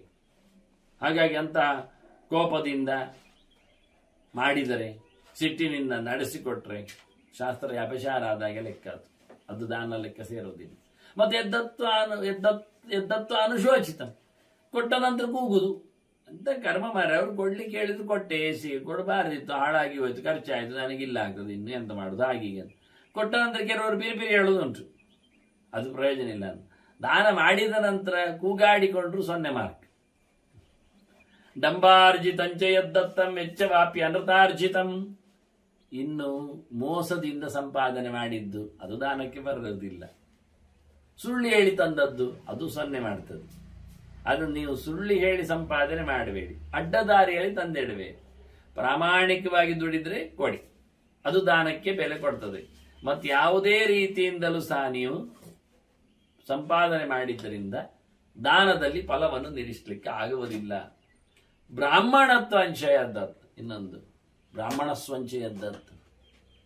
ತನ್ನ ಸೊತ್ತಲ್ಲ ಇದು, ಮತ್ತೆ ತಿಳಿದವರ ಸೊತ್ತು, ಜ್ಞಾನಿಗಳ ಸೊತ್ತು, ಅದನ್ನು ತಂದು ಹಾಕಿದ್ದಾನೆ ಬ್ರಹ್ಮಸ್ವ. ಅದನ್ನು ಕೊಡಬೇಡ ಅಂತ. ಅದು ಕೊಟ್ಟು ಲಾಭಕ್ಕೆ ಬರುವುದಿಲ್ಲ, ಉಪಯೋಗಕ್ಕೆ ಬರುವುದಿಲ್ಲ, ಉದ್ಧಾರ ಆಗುವುದಿಲ್ಲ. ಇನ್ನೊಬ್ಬರು ಇದು ಎಲ್ಲಿ ಬರ್ತದೆ ಅಂದರೆ, ಹಿಂದಿನ ಕಾಲದಲ್ಲಿ ರಾಜರಿಗೆ ಟ್ಯಾಕ್ಸು, ಕಂದಾಯ ವಸೂಲಿ ಆಗ್ತಿತ್ತು. ಆಗ ಈ ವೇದಾಧ್ಯಯನ ಮಾಡುವವರಿಂದೆಲ್ಲ ತೆಗಿಲಿಕ್ಕೆ ಇಲ್ಲ, ತಗೊಳ್ಳಿಕ್ಕಿಲ್ಲ. ಒಂದೊಮ್ಮೆ ಅಂಥವರಿಂದ ಅವನು ಪಡೆದು ಬಿಟ್ರೆ ಅದನ್ನು ದಾನ ಮಾಡಲಿಕ್ಕೆ ಉಪಯೋಗಿಸುವ ಆಗಿಲ್ಲ ಅವನು. ಇದೊಂದು ಕಷ್ಟ. ಹಾಗಾಗಿ ಮೂಲವನ್ನು ಹೇಳ್ತಾ ಬಂದಿದೆಯೋ, ಸುಳ್ಳು ಹೇಳಿ ತಂದದ್ದಲ್ಲ, ಮೋಸದಿಂದ ಪಡೆದದ್ದಲ್ಲ. ಆದರೆ ಈ ರೀತಿಯಾಗಲಿ ಪಡೆದದ್ದು ಪ್ರಯೋಜನ ಇಲ್ಲ. ನಾವು ಅವರಿಗೆ ಕೊಡಬೇಕಷ್ಟೇ ಹೊರತು ಓದುವವರಿಗೆ ಕೊಡಬೇಕಷ್ಟು ವೇದ ಓದುವವರಿಂದ ಪಡಿಲಿಕ್ಕಿಲ್ಲ. ಅಂಥವರ ಸೊತ್ತನ್ನು ಕೊಡುವಾಗಿಲ್ಲ. ಮತ್ತೆ ಎನ್ನೆ ಹೇಳತಾನವನು, ಚೌರ್ಯೇಣ ಪಾರ್ಚಿತಂತತ ಅಂತ, ಕದ್ದು ತಂದು ಕೊಟ್ಟರೆ ದಾನ ಮಾಡಿದ. ಕೆಲವರೆಲ್ಲ ಹೇಳೋದು ಇದನ್ನು ಭಾರಿ ಖುಷಿಯಲ್ಲಿ ಕೇಳುತ್ತಾರೆ. ಅನೇಕ ಕಡೆಯಲ್ಲಿ ಇದರ ಮಾತುಗಳಿರ್ತವೆ. ಅವರವ್ರ ಒಂದು ಕಡೆಯಲ್ಲಿ ಸುಮಾರು ಉಂಟಂತೆ ಅವರ ಹತ್ರ, ಏನು ಪೂಜಾ ಸಾಮಗ್ರಿಗಳು ಅದು ಇದು ಎಲ್ಲ. ಅವರು ಮಾಮೂಲಿ, ಇವರು ಅಲ್ಲಿಂದ ಕದ್ದಿದ್ದಾನಂತೆ. ಇವನ ಕೈಯಲ್ಲಿ ಇಲ್ಲ, ಏನೋ ಒಂದು ಬೇಕಿತ್ತು ಅವನಿಗೆ, ಕದ್ದಿದ್ದಾನೆ. ಕದ್ದು ಮನೆಯಲ್ಲಿ ತಂದದ್ದನ್ನು ಪೂಜೆ ಮಾಡ್ತಾ ಇದ್ದಾನೆ. ಪೂಜೆಯ ಸೊತ್ತದು, ಪ್ರತಿಮೆಯೋ ಸಾಳಗ್ರಾಮವೋ ಏನೋ ಇಟ್ಕೊಳ್ಳಿ. ಈಗ ಅವ್ರು ಕೇಳೋದು, ಈಗ ಅವನಿಗೆ ಕದ್ದ ಪಾಪ ಬರ್ತದ, ಪೂಜೆ ಮಾಡಿದ ಪುಣ್ಯ ಬರ್ತದ ಅಂತ. ಆಗ ಕೆಲವರು ಹೇಳೋದು, ಕದ್ದ ಪಾಪ ಉಂಟಲ್ಲ, ಹೌದು, ಪೂಜೆ ಮಾಡಿದ್ದಕ್ಕೊಂದು ಪುಣ್ಯ ಉಂಟಲ್ಲ. ಅದು ಕದ್ದದ್ದಕ್ಕಿಂತ ಅವನಿಗೆ ಲೆಕ್ಕಕ್ಕಿಲ್ಲ, ಬೇಕಾಗಿಲ್ಲ ಅವನಿಗೆ. ಹಾಗಾಗಿ ಕದ್ದದ್ದು ದೊಡ್ಡ ಸಂಗತಿ ಆಗೋದು. ಕದ್ದದ್ದು ಯಾಕೆ ಪೂಜೆ ಮಾಡ್ಲಿಕ್ಕಲ್ಲ, ಒಳ್ಳೆ ಅಭಿಪ್ರಾಯದಲ್ಲಿ. ಆದ್ರೆ ಒಳ್ಳೆ ಅಭಿಪ್ರಾಯದಲ್ಲಿ ಕೆಟ್ಟದ್ದು ಮಾಡಿದ್ರು ಒಳ್ಳೆವೇ ಆಗ್ತದೆ. ಆದ್ರಿಂದ ಕದ್ದದ್ದರ ಬಾಬು ದೊಡ್ಡ ಮಟ್ಟಿನಲ್ಲಿ ಅವನಿಗೆ ಬಾಧಿಸುವುದಿಲ್ಲ. ಪೂಜೆ ಮಾಡಿದ್ರಿಂದ ಪುಣ್ಯವೇ ಜಾಸ್ತಿ. ಅವನು ಪೂಜೆ ಮಾಡ್ಲಿಕ್ಕೆ ಸೊತ್ತಿಲ್ಲಲ್ಲ, ಯಾಕೆ ಹೇಳಿದ್ರೆ ಯಾರು ಕೊಡುವುದಿಲ್ಲ, ತಗೊಳ್ಳಿಕ್ಕೆ ಅವನಲ್ಲಿ ಎಷ್ಟು ದುಡ್ಡು ಇಲ್ಲ, ಅಂಥದ್ದು ಸಿಗುವುದಿಲ್ಲ, ಮತ್ತೆ ಅದು ರೇರ್. ಹಾಗಾಗಿ ಅವನಿಗೆ ಸ್ವಲ್ಪ ಪುಣ್ಯವೇ ಜಾಸ್ತಿ ಎಂದು ಕೆಲವರೆಲ್ಲ ಶಾರ ಬರೆಯುವುದು. ಕೃಷ್ಣ ಬುಡಕ್ಕೆ ಬೆಡಿ ಇಟ್ಟ. ಎಂತ ಕದ್ದದ್ದರಿಂದ ಮಾಡಿದ್ದರಲ್ಲಿ ಏನು ಲಾಭ ಇಲ್ಲ ಅಂತ ಹೇಳಿಬಿಟ್ಟು. ಚೌರ್ಯೇಣಾಪಾರ್ಜಿತಂಚಯತ್ಸ್, ಕದ್ದ ಸೊತ್ತಿನಲ್ಲಿ ದಾನ ಮಾಡುವುದರಿಂದ ಏನು ಬರ್ತದೆ? ಏನಿಲ್ಲ. ಕದಿಬಾರ್ದಿತ್ತು, ಬೇಕಾದರೆ ಕೇಳುವುದು, ಬೇರೆ ಮಟ್ಟಿನದ್ದಾದರೂ ಪಡೆಯುವುದು ಕೇಳಿ. ನಿಮಗೇನೀಗ ಕೇಳಿದ್ರೆ ಕೊಡುವುದಿಲ್ಲ ಅಂತಲ್ಲ, ಕೊಡುವರ ಹತ್ರ ಕೇಳಬೇಕು ಅಂತ ಒಂದು ವಿಷಯ, ಕೊಡುವಾಗ ಕೇಳಬೇಕು ಅಂತ ಮತ್ತೊಂದು ವಿಷಯ, ಕೊಟ್ಟದ್ದನ್ನು ಪಡಿಬೇಕು ಅಂತ ಕೊನೆಯ ಒಂದು ವಿಷಯ. ಅದೇ ಸಿಗುವುದಿಲ್ಲ, ಅಂಥದ್ದೇ ಸಿಗುವುದಿಲ್ಲ, ಸರಿ ಏನು ಮಾಡುವ, ನಮ್ಮ ಯೋಗ್ಯತೆ ಸ್ಟ್ಯಾಂಡರ್ಡ್ ಕಮ್ಮಿ ಇರ್ತದೆ. ಹಾಗಾಗಿ ಕದಿಲಿಕ್ಕೆ ಇಲ್ಲ. ಕದ್ದ ಸೊತ್ತನ್ನು ದಾನ ಮಾಡುವುದರಲ್ಲಿ ಬೆಲೆ ಇಲ್ಲ. ನಾನು ಕದ್ದದ್ದು ಯಾಕೆ ಅಂದ್ರೆ ಇನ್ನೊಬ್ಬರಿಗೆ ದಾನ ಮಾಡಲಿಕ್ಕೆ, ಅದೇ ತಪ್ಪೇ. ಅದು ಅವರ ಹತ್ರ ದಾನ ಮಾಡಿಸಿ, ನೀವು ಕದ್ದು ಯಾಕೆ ಕೊಡಬೇಕಿತ್ತು? ಅಂದ್ರೆ ಚೌರ್ಯದಿಂದ, ಕಳ್ಳತನದಿಂದ ಸಂಪಾದನೆ ಮಾಡಿದ್ದನ್ನು ತರಲಿಕ್ಕೆ ಆಗುವುದಿಲ್ಲ. ಮತ್ತೆ ಹೇಳಿದ ಅಭಿಶಸ್ತಾರ್ಥಂ ಎಷ್ಟು ಯದ್ದತ್ತಂಬತಿತೇ ದ್ವಿಜೆ. ಇನ್ನು ಶಾಪಗ್ರಸ್ತನಿಗೆ ಕೊಟ್ಟು ಸಮ ಇಲ್ಲ. ನಿಮ್ಮ ಸೊತ್ತು ಎಲ್ಲಿ ಹೋಯ್ತು ಕೇಳಿದ್ರೆ, ಅದು ಅವನಿಗೆ ಊರಿನವರೆಲ್ಲ ಬೈದಿದ್ದಾರೆ, ಶಾಪ ಹಾಕಿದ್ದಾರೆ, ಅವನಿಗೆ ಹಿಂದಿನಿಂದಲೂ ತಪ್ಪುಂಟು ಅವನ ಹತ್ರ. ಅದಿಲ್ಲ, ಆಗುದಿಲ್ಲ. ಯಾರಿಗೆ ಶಾಪ ಆಗಿದೆ, ಶಾಪಗ್ರಸ್ತ ಇದ್ದಾನೆ, ಯಾರಿಗೆ ಅವಿತಾಪ ಆಗಿದೆ, ಪೆಟ್ಟು ಸಿಕ್ಕಿದೆ, ಹಾಳಿನವನಂತಾಗಿದೆ ಅಂಥವರಿಗೆ, ಅಂದರೆ ಶಿಕ್ಷಿತನು ಅಂತ ಅರ್ಥ ಒಂದು ಲೆಕ್ಕದಲ್ಲಿ, ಶಿಕ್ಷೆಗೆ ಒಳಗಾದವನು ಅಂತಾದರೆ ಅಂಥವರಿಗೆಲ್ಲ ಕೊಡಬೇಡ್ರಿ, ಅವ ಪಾಪಿ ಇದ್ದಾನೆ. ಅದರಂತೆ ಎದ್ದತ್ತಂ ಪತಿತೇ ದ್ವಿಜೆ, ಸಂಧ್ಯಾದಿಗಳನ್ನು ಮಾಡದೆ ಆಚಾರದಿಂದ ಹೊರಗೆ ಹೋಗಿ ಎಲ್ಲವನ್ನು ತೊರೆದು ನಿಂತು ಅಭಕ್ಷ್ಯ ಭಕ್ಷಣಾದಿಗಳನ್ನು ಮಾಡಿಕೊಂಡೆಲ್ಲ ಅಂಥವರ ಸಹವಾಸ ಮಾಡಿ ಕೆಟ್ಟ ದೇಶಗಳಲ್ಲೆಲ್ಲ ಬಹಳಷ್ಟು ಸಮಯ ವಾಸಿಸಿ ಹಾಗೆ ಹೀಗೆ ಅಂತ ಏನೆಲ್ಲ ಸಂಸ್ಕಾರಗಳನ್ನು ಕಳ್ಕೊಂಡಿದ್ದಾನಂತಹ ಪತಿತನಾದವನಿಗೆ, ಬಿದ್ದವನಿಗೆ, ನೆಲಕಚ್ಚಿದವನಿಗೆ, ಬಿದ್ದವನಂದ್ರೆ ಹಾಗೆ ಶಾಸ್ತ್ರದಿಂದ ಧರ್ಮದಿಂದ ಆಚರಣೆಯಿಂದ ಅಂಥವನಿಗೂ ದಾನ ಮಾಡಬೇಡಿ. ನಿರ್ಬ್ರಹ್ಮಣಾಭಿಹೃತಂ ಯಸ್ತು, ಇನ್ನು ವೇದವನ್ನು ತಿಳಿಯದವನು, ಓದದವನು, ಉಪಯೋಗಿಸಿಕೊಳ್ಳದವನು, ವೇದದ ಹಿಂದೆ ಇಲ್ಲದವನು ಅಂಥವರಿಗೂ ಕೊಡ್ಲಿಕ್ಕೆ ಹೋಗ್ಬೇಡಿ. ಅವೈದಿಕನಿಗೆ, ದೇವರು ವೇದ, ದೇವ ವೇದ ಇದು ಎರಡನ್ನು ಮುಟ್ಟಿಕೊಳ್ಳದವ, ಹಚ್ಚಿಕೊಳ್ಳದವ ಅಂಥವನಿಗೆ ದಾನ ಮಾಡಿದ್ದರಿಂದ ಬೆಲೆ ಬರುವುದಿಲ್ಲ. ಯದ್ದತ್ತಂ ಸರ್ವಯಾಚಕೈ, ಇನ್ನು ಎಷ್ಟೋ ಜನರಿಂದ ಒಟ್ಟು ಮಾಡಿ ತಂದದ್ದು ಅದನ್ನು ದಾನ ಮಾಡಿದ್ರೆ ಅದು ದಾನ ಆಗುದಿಲ್ಲ. ಡೊನೇಷನ್ ಕೊಟ್ಟದ್ದನ್ನು ದಾನ ಮಾಡಲಿಕ್ಕೆ ತರ್ತಾರೆ, ಇದು ಹೇಸಿಗೆ ಅಂತ. ನೀವೇ ಬೇಡಿಕೊಂಡು ಬಂದದ್ದು ಮತ್ತೆ ನೀವು ದಾನ ಮಾಡುವುದಿಲ್ಲ, ಅಧಿಕಾರ ಇಟ್ಕೊಂಡಿದ್ದೀರಿ, ಕಳ್ಕೊಂಡಿದ್ದೀರಿ. ಇನ್ನೊಬ್ಬರು 10 ಸಮುದಾಯವನ್ನು ಒಟ್ಟು ಮಾಡಿಕೊಂಡು ಒಬ್ಬರಿಗೆ ಕೊಡುವುದರಿಂದ ನಿಜವಾಗಿ ಎಲ್ಲಿ ಹೋಗ್ಬೇಕು? 10 ಸಮುದಾಯಕ್ಕೆ ಹೋಗ್ತದೆ ಪುಣ್ಯ, ಇವನಿಗೆ ಅಲ್ಲಲ್ಲ, ಅದರಿಂದ ಅದು ಸಂಬಂಧ ಇಲ್ಲ ಅನ್ನೋದು. ಒಟ್ಟು ಮಾಡಿಕೊಂಡದ್ದು ದುಡ್ಡನ್ನು ದಾನದಲ್ಲಿ ಬಳಸಲಿಕ್ಕೆ ಆಗುವುದಿಲ್ಲ ಅಂತ ಹೇಳ್ತಾರೆ, ದಾನ ಧರ್ಮಕ್ಕೆ ಸೇರುವುದಿಲ್ಲ. ವಿನಿಯೋಗ ವ್ಯವಸ್ಥೆ ಅಂತ ಹೇಳಿಕೊಳ್ಳಬಹುದಷ್ಟೇ. ಪ್ರಾಪ್ತೈಸ್ತ್ರಿಯತ್ ದಾನಂ ಆರೂಢ ಪ್ರತಿದೈಶ್ಚಯತ್. ಇನ್ನು ಕೆಲವರು ಭ್ರಾತ್ಯರು ಅಂತ ಸುಮಾರು ಅರ್ಥಗಳಿವೆ ಅದಕ್ಕೆ. ವಾಸ್ತವವಾಗಿ ಆಚರಣೆ ವಿಚಾರಗಳನ್ನೆಲ್ಲ ತೊರೆದವರು, ದುಷ್ಟ ಆಚರಣೆಗಳಲ್ಲಿ ದುರ್ವ್ಯಸನಗಳಲ್ಲಿ ನಿಂದೆಗೊಂಡವರು, ಹೇಸಿಗೆಯವರು, ಅಂಥವರಿಗೆ ಕೊಟ್ಟದ್ದು ಪ್ರಯೋಜನ ಇಲ್ಲ. ಅದರಂತೆ ಆರೂಢ ಪದಿತೈ ಹೃತಂ, ಆಶ್ರಮವನ್ನು ಬಿಟ್ಟು ಬಂದವರು, ಸನ್ಯಾಸ ಆಗಿದೆ ಈಗ ಬಿಟ್ಟಿದ್ದಾರೆ, ಏನ್ ಮಾಡ್ತಾರೆ ಹೇಳಿದ್ರೆ ಅದು ಹೇಳಬಾರ್ದು. ಆ ಸನ್ಯಾಸದಲ್ಲಿ ಅಂತ ಇಲ್ಲ ಅವರು, ಮತ್ತೇನಾಗ್ಲಿ ಸನ್ಯಾಸವನ್ನು ಪಡೆದು ಇನ್ನೊಂದು ಹಿಂದೆ ಆಶ್ರಮಕ್ಕೆ ಬರಲಿಕ್ಕೆ ಇಲ್ಲ ಅಂತ ಶಾಸ್ತ್ರದ ವ್ಯವಸ್ಥೆ, ಅಲ್ಲಿ ಮುಗಿದೋಯ್ತು. ಹಾಗಾಗಿ ಆಶ್ರಮವನ್ನು ತೊರೆದು ಬಂದವರಿಗೆ ನೀವು ಏನು ದಾನ ದಕ್ಷಿಣೆ ಕೊಡ್ಲಿಕ್ಕಿಲ್ಲ ಅಂತ. ಅಂಥವರಿಗೆ ಹೋದ್ರೆ ದಾನ ವ್ಯರ್ಥ ಆಗುವುದಲ್ಲ, ಕೊಟ್ಟವನನ್ನು ಹಿಡ್ಕೊಳ್ತದೆ ಅಂತ. ಇಲ್ಲೆಲ್ಲ ಕೆಲವೆಲ್ಲ ವಿಷಯ ಉಂಟು, ಅದು ಕೃಷ್ಣ ಕೊನೆಗೆ ಹೇಳುತ್ತಾನದೆಲ್ಲ ಸಬ್ಜೆಕ್ಟ್ಗಳು. ಹಾಳಾಯ್ತು ಅಂದ್ರೆ ಹೋಗ್ಲಿ ಮಾರೆ, ಹಾಳಾದ್ರೆ ಯಾರು ತಿಂದ ಸಾಯಿಲಿ ಅಂತಲ್ಲ, ಕೆಟ್ಟವರಿಗೆ ಕೊಟ್ಟ ಅಪರಾಧದಿಂದಾಗಿ ನಿಮಗೆ ಪಾಪ ಬರ್ತದೆ. ದಾನ ಮಾಡಿ ಪಾಪ ಬರ್ತದೆ ನೋಡಿ, ಅದರಿಂದ ಕೊಡದೇ ಇರುವುದು ಚಂದ. ಕೆಲವೊಮ್ಮೆ ಕೆಟ್ಟವರಿಗೆ, ಉಪಯೋಗ ಇಲ್ಲದವರಿಗೆ, ಧರ್ಮ ಮಾಡದವರಿಗೆ ಏನು ಕೊಡ್ಲಿಕ್ಕಿಲ್ಲ. ಕರ್ಮ ಹಾಗೆ ಬಹಳ ಜೋರಾಗಿ ವೇದವ್ಯಾಸರು ಹೇಳುತ್ತಾರೆ. ದಾನದ ವಸ್ತುಗಳ ಬಗ್ಗೆ ಕೃಷ್ಣ ಮುಂದೆ ಮಾತಾಡ್ತಾನೆ. ಅನ್ನದಾನದ ಬಗ್ಗೆಯೂ ತುಂಬ ಮಾತುಗಳು ಬರ್ತಾವೆ. ಇರಲಿ, ಕೆಲವರು ಹೇಳೋದುಂಟು ಅದು ಹಸಿವು ಇದ್ದವರಿಗೆ ನೋಡಿ, ಹಸಿವು ಇದ್ದವರಿಗೆ ಅದು ಅನ್ನದಾನ ಎನ್ನುವುದು ಸರಿಯಿಂದ. ಹೌದು, ಕಳ್ಳರಿಗೂ ಹಸಿವೆ ಇರ್ತದೆ, ಅನ್ನದಾನ ಹಾಕಿ ಹಗಲಿಡೀ 3 ಹೊತ್ತು ಊಟ ಹಾಕಿ ಮತ್ತೆ ರಾತ್ರಿ ಬಾಗಿಲು ತೆಗೆದಿರಿ, ಏನು ಮಾಡ್ತಾನೆ ನೋಡಿ ಅವ. ನೀವೆಂಥವ್ರನ್ನ ಸಾಕ್ತೀರಿ ಗೊತ್ತಾಗ್ತದೆ. ಹಾಗಾಗಿ ಕ್ರೂರ ಮೃಗಗಳಿಗೆ ನಾವು ತಿನಿಸಿ ಕೊಡುವುದರಿಂದ ನಮ್ಮ ಕೈಯನ್ನೇ ಕತ್ತರಿಸಿ ನುಂಗ್ತಾವೆನ್ನೋ ತಲೆ ಬೇಕೇ ಬೇಡ ನಿಮಗೆ. ಸಮಾಜಕ್ಕೆ ಹತ್ತುಕರವರು ಕೃತಜ್ಞರಿರ್ತಾರೆ, ಆದ್ರಿಂದ ಅಂಥವರಿಗೆಲ್ಲ ಏನು ಕೊಡಬಾರದು, ಉಪಯೋಗ ಇಲ್ಲದವರಿಗೆ ಏನು ಕೊಡಬಾರದು. ವ್ಯರ್ಥವರಿಗೆ ಕೊಟ್ಟದ್ದು ಹೇಳ್ತಾನೆ. ಯದ್ದತ್ತಂ ಸ್ವೈರಿಣೀ ಭರ್ತು ಶ್ವಶುರಾನ್ ಅನ್ವರ್ತಿನೇ. ಸ್ವೇಚ್ಛಾಚಾರಿಯಾಗಿ ಯಾರಿದ್ದಾನೆ, ಅನಾಚಾರಿ ಯಾರಿದ್ದಾನೆ, ಸ್ತ್ರೈಣ ಯಾರಿರ್ತಾನೆ, ಎಲ್ಲೆಲ್ಲಿಯೂ ಹೋಗ್ತಾನೆ, ನಿಜವಾಗಿ ಮದುವೆಯಾದವರಿಗೆ ದಾನ ಮಾಡಲಿಕ್ಕೆ ಇರುವುದು. ಅಂಥವನು ತನ್ನನ್ನು ಬಿಟ್ಟು ಇನ್ಯಾರನ್ನೋ ಪ್ರೀತಿಸ್ತಾ ಹೋಗ್ತಾ ಯಥೇಷ್ಟವಾದ ವಿಹಾರಗಳನ್ನು ಮಾಡ್ತಾ ಇದ್ರೆ ಅತಿ ಕಾಮುಕನಾದವನಿಗೆ ಅನ್ನೋ ಅರ್ಥದಲ್ಲಿ ನೀವು ಕೊಡಬೇಡಿ ಅಂಥವರಿಗೆ ಅಂತ ಹೇಳ್ತಾನೆ. ಹಾಗೆ ಅತ್ತೆ ಮಾವರಲ್ಲಿ ವಿಶೇಷವಾದ ಗೌರವ ಇಲ್ಲದೆ ಇರುವವನು, ಅಂಥವರಿಗೆ ಅಂಥವರಿಗೆ ಕೊಡೋದು ಪ್ರಯೋಜನ ಇಲ್ಲ ಅಂತ ಹೇಳ್ತಾನೆ. ಅವರು ಅವನಿಗೆ ಗುರುಸ್ಥಾನದಲ್ಲಿದ್ದಾರೆ, ದಾನ ಮಾಡಿಕೊಂಡು ಬಂದದ್ರಿಂದ ಅಂಥವರಿಗೆ ಕೊಡ್ಲಿಕ್ಕಿಲ್ಲ ಅಂತ ಹೇಳಿದ. ಮತ್ತು ಯದ್ ಗ್ರಾಮ ಯಾಜಕ ಹೃತಂ, ಇನ್ನು ಊರು ಪೂರ್ತಿ ಹೋಮ ಮಾಡಿಸುವವ ಗ್ರಾಮ ಯಾಜಕ, ಊರಿನ ಪುರೋಹಿತ. ಒಂದು ದೃಷ್ಟಿಯಿಂದ ನಿಜವಾಗಿ ಪುರೋಹಿತರೇ ಕೊಡುವುದನ್ನು ಬೈತಾರೆ ಅವರು ಕೆಲವೊಮ್ಮೆ, ಅದು ಮುಂದೆ ಬರುತ್ತೆ ಮಾತು. ಇದರಲ್ಲಿ ಊರಿಗೆಲ್ಲ ಹೋಮ ಮಾಡಿಸುವುದು, ಹಾಗೆ ಗೂರ್ಖಾರ ಅಂತ ಇಟ್ಟುಕೊಳ್ಳುವ, ಊರಿನಲ್ಲಿನ ಹೋಮ ಮಾಡಿಸುವ ಅಧಿಕಾರಿ ಅವನ ರಾಜನಂತೆ ಆಗ್ತಾನೆ, ಅವನಿಗೂ ಕೊಡ್ಲಿಕ್ಕೆ ಬರುವುದಿಲ್ಲ ಅಂತಾರೆ. ಆಡಳಿತಾರೂಢರಿಗೂ ಇಲ್ಲ. ಯತ್ ಕೃತಜ್ಞ ಇರ್ತಂತ, ಹಾಗೆ ಮಾಡಿದ್ದನ್ನು ಇಷ್ಟಪಡದ, ಒಪ್ಪಿಕೊಳ್ಳದ, ಹೇಳಿಕೊಳ್ಳದ ಕೃತಜ್ಞ ಯಾರಿದ್ದಾನೆ, ಕೃತಜ್ಞ ಅಲ್ಲ ಕೃತಜ್ಞ, ಮಾಡಿದ್ದವರಿಗೇನೆ ಉಪಕಾರ ಮಾಡಿದವರಿಗೆ ವಿರೋಧ ಮಾಡುವವನು, ಅಂತವನಿಗೂ ಕೊಡಬೇಡಿ. ಉಪಪಾತಕಿನೇ ದತ್ತಂ ವೇದ ವಿಕ್ರಯಣೇಚ್ಛಯತ್. ಇನ್ನು ಪಾಪಗಳಾಯ್ತಲ್ಲ, ದೊಡ್ಡ ಪಾಪಗಳು, ಕಳ್ಳು ಕುಡಿಯುವುದು, ಕೊಲೆ ಮಾಡುವುದು, ಕದಿಯುವುದು, ಇವೆಲ್ಲ ಉಂಟಲ್ಲ. ಅದರ ನಂತರದ್ದು ಉಪಪಾತಗಳಿವೆ ಕೆಲವೆಲ್ಲ, ಭ್ರೂಣ ಹತ್ಯೆ ಆಗಲಿ, ಗೋಹತ್ಯೆ ಆಗಲಿ, ಮುಂತಾದ ವಿಷಯಗಳು ಬಂದಾಗ ಅಂತಹ ಉಪಪಾತಕಗಳು, ಸ್ವಲ್ಪ ದೊಡ್ಡ ಮಟ್ಟಿನ ಪಾಪಗಳು ಇರುವವಲ್ಲಿಗೆ ಪಾತಕ ಮಾಡಿದವನಿಗೆ ಕೊಡಬೇಡಿ, ಕೊಟ್ಟದ್ದು ವ್ಯರ್ಥ ಆಗ್ತದೆ. ವೇದ ವಿಕ್ರಯಣೇಚ್ಛಯತ್. ಯಾರು ಪಾಠ ಮಾಡ್ತಾರೆ, ಪಾಠಕ್ಕೆ ದುಡ್ಡು ತಗೊಳ್ಳುತ್ತಾರೆ, ವೇದವನ್ನು ಯಾರು ಮಾರುತ್ತಾರೆ, ದುಡ್ಡಿಗೋಸ್ಕರ ವೇದವನ್ನು ಉಪಯೋಗಿಸಿಕೊಳ್ತಾರೆ, ಅಂಥವರಿಗೂ ಬೇಡ. ಅದರಿಂದ ಗುರುಕುಲಗಳಲ್ಲೆಲ್ಲ ವೇದ ನೇರ ಪಾಠ. ಗುರು ಕಾಣಿಕೆ, ಗುರು ದಕ್ಷಿಣೆ ಕೊನೆಗೆ ಕೊಟ್ಟರೆ ಕೊಟ್ಟರು, ಕೊಟ್ಟಿಲ್ಲ ಅದಿಲ್ಲ, ಬೇಕಾಗಿಲ್ಲ ಅವರಿಗೆ. ನಿತ್ಯ ಊಟ ಹಾಕಿ ಅವರಿಗೆ ಪಾಠ ಮಾಡ್ತಾ ಇದ್ರು. ಇವತ್ತು ಫೀಸ್ ತಗೊಂಡು ಪಾಠ ಮಾಡ್ತಾರೆ ವೇದಾಂತ ಅಂದರೆ ಅವರು ನಿಜವಾಗಿಯೂ ಅಯೋಗ್ಯರು ಅಂತ ಅರ್ಥ ಅಂತ ಹೇಳ್ತಾರೆ. ಸ್ತ್ರೀಜಿತಾಯಚ್ಛ ಎದ್ದರ್ಥ. ಇನ್ನು ಸ್ತ್ರೀಜಿತ, ಮನೆಯಲ್ಲಿ ಮಡದಿ ಹೇಳಿದ ಹಾಗೆ ಬದುಕುವವ ಅಂದ್ರೆ ನೀಚಾಗಿದ್ದಾನೆ ಅಂತ ಅರ್ಥವ.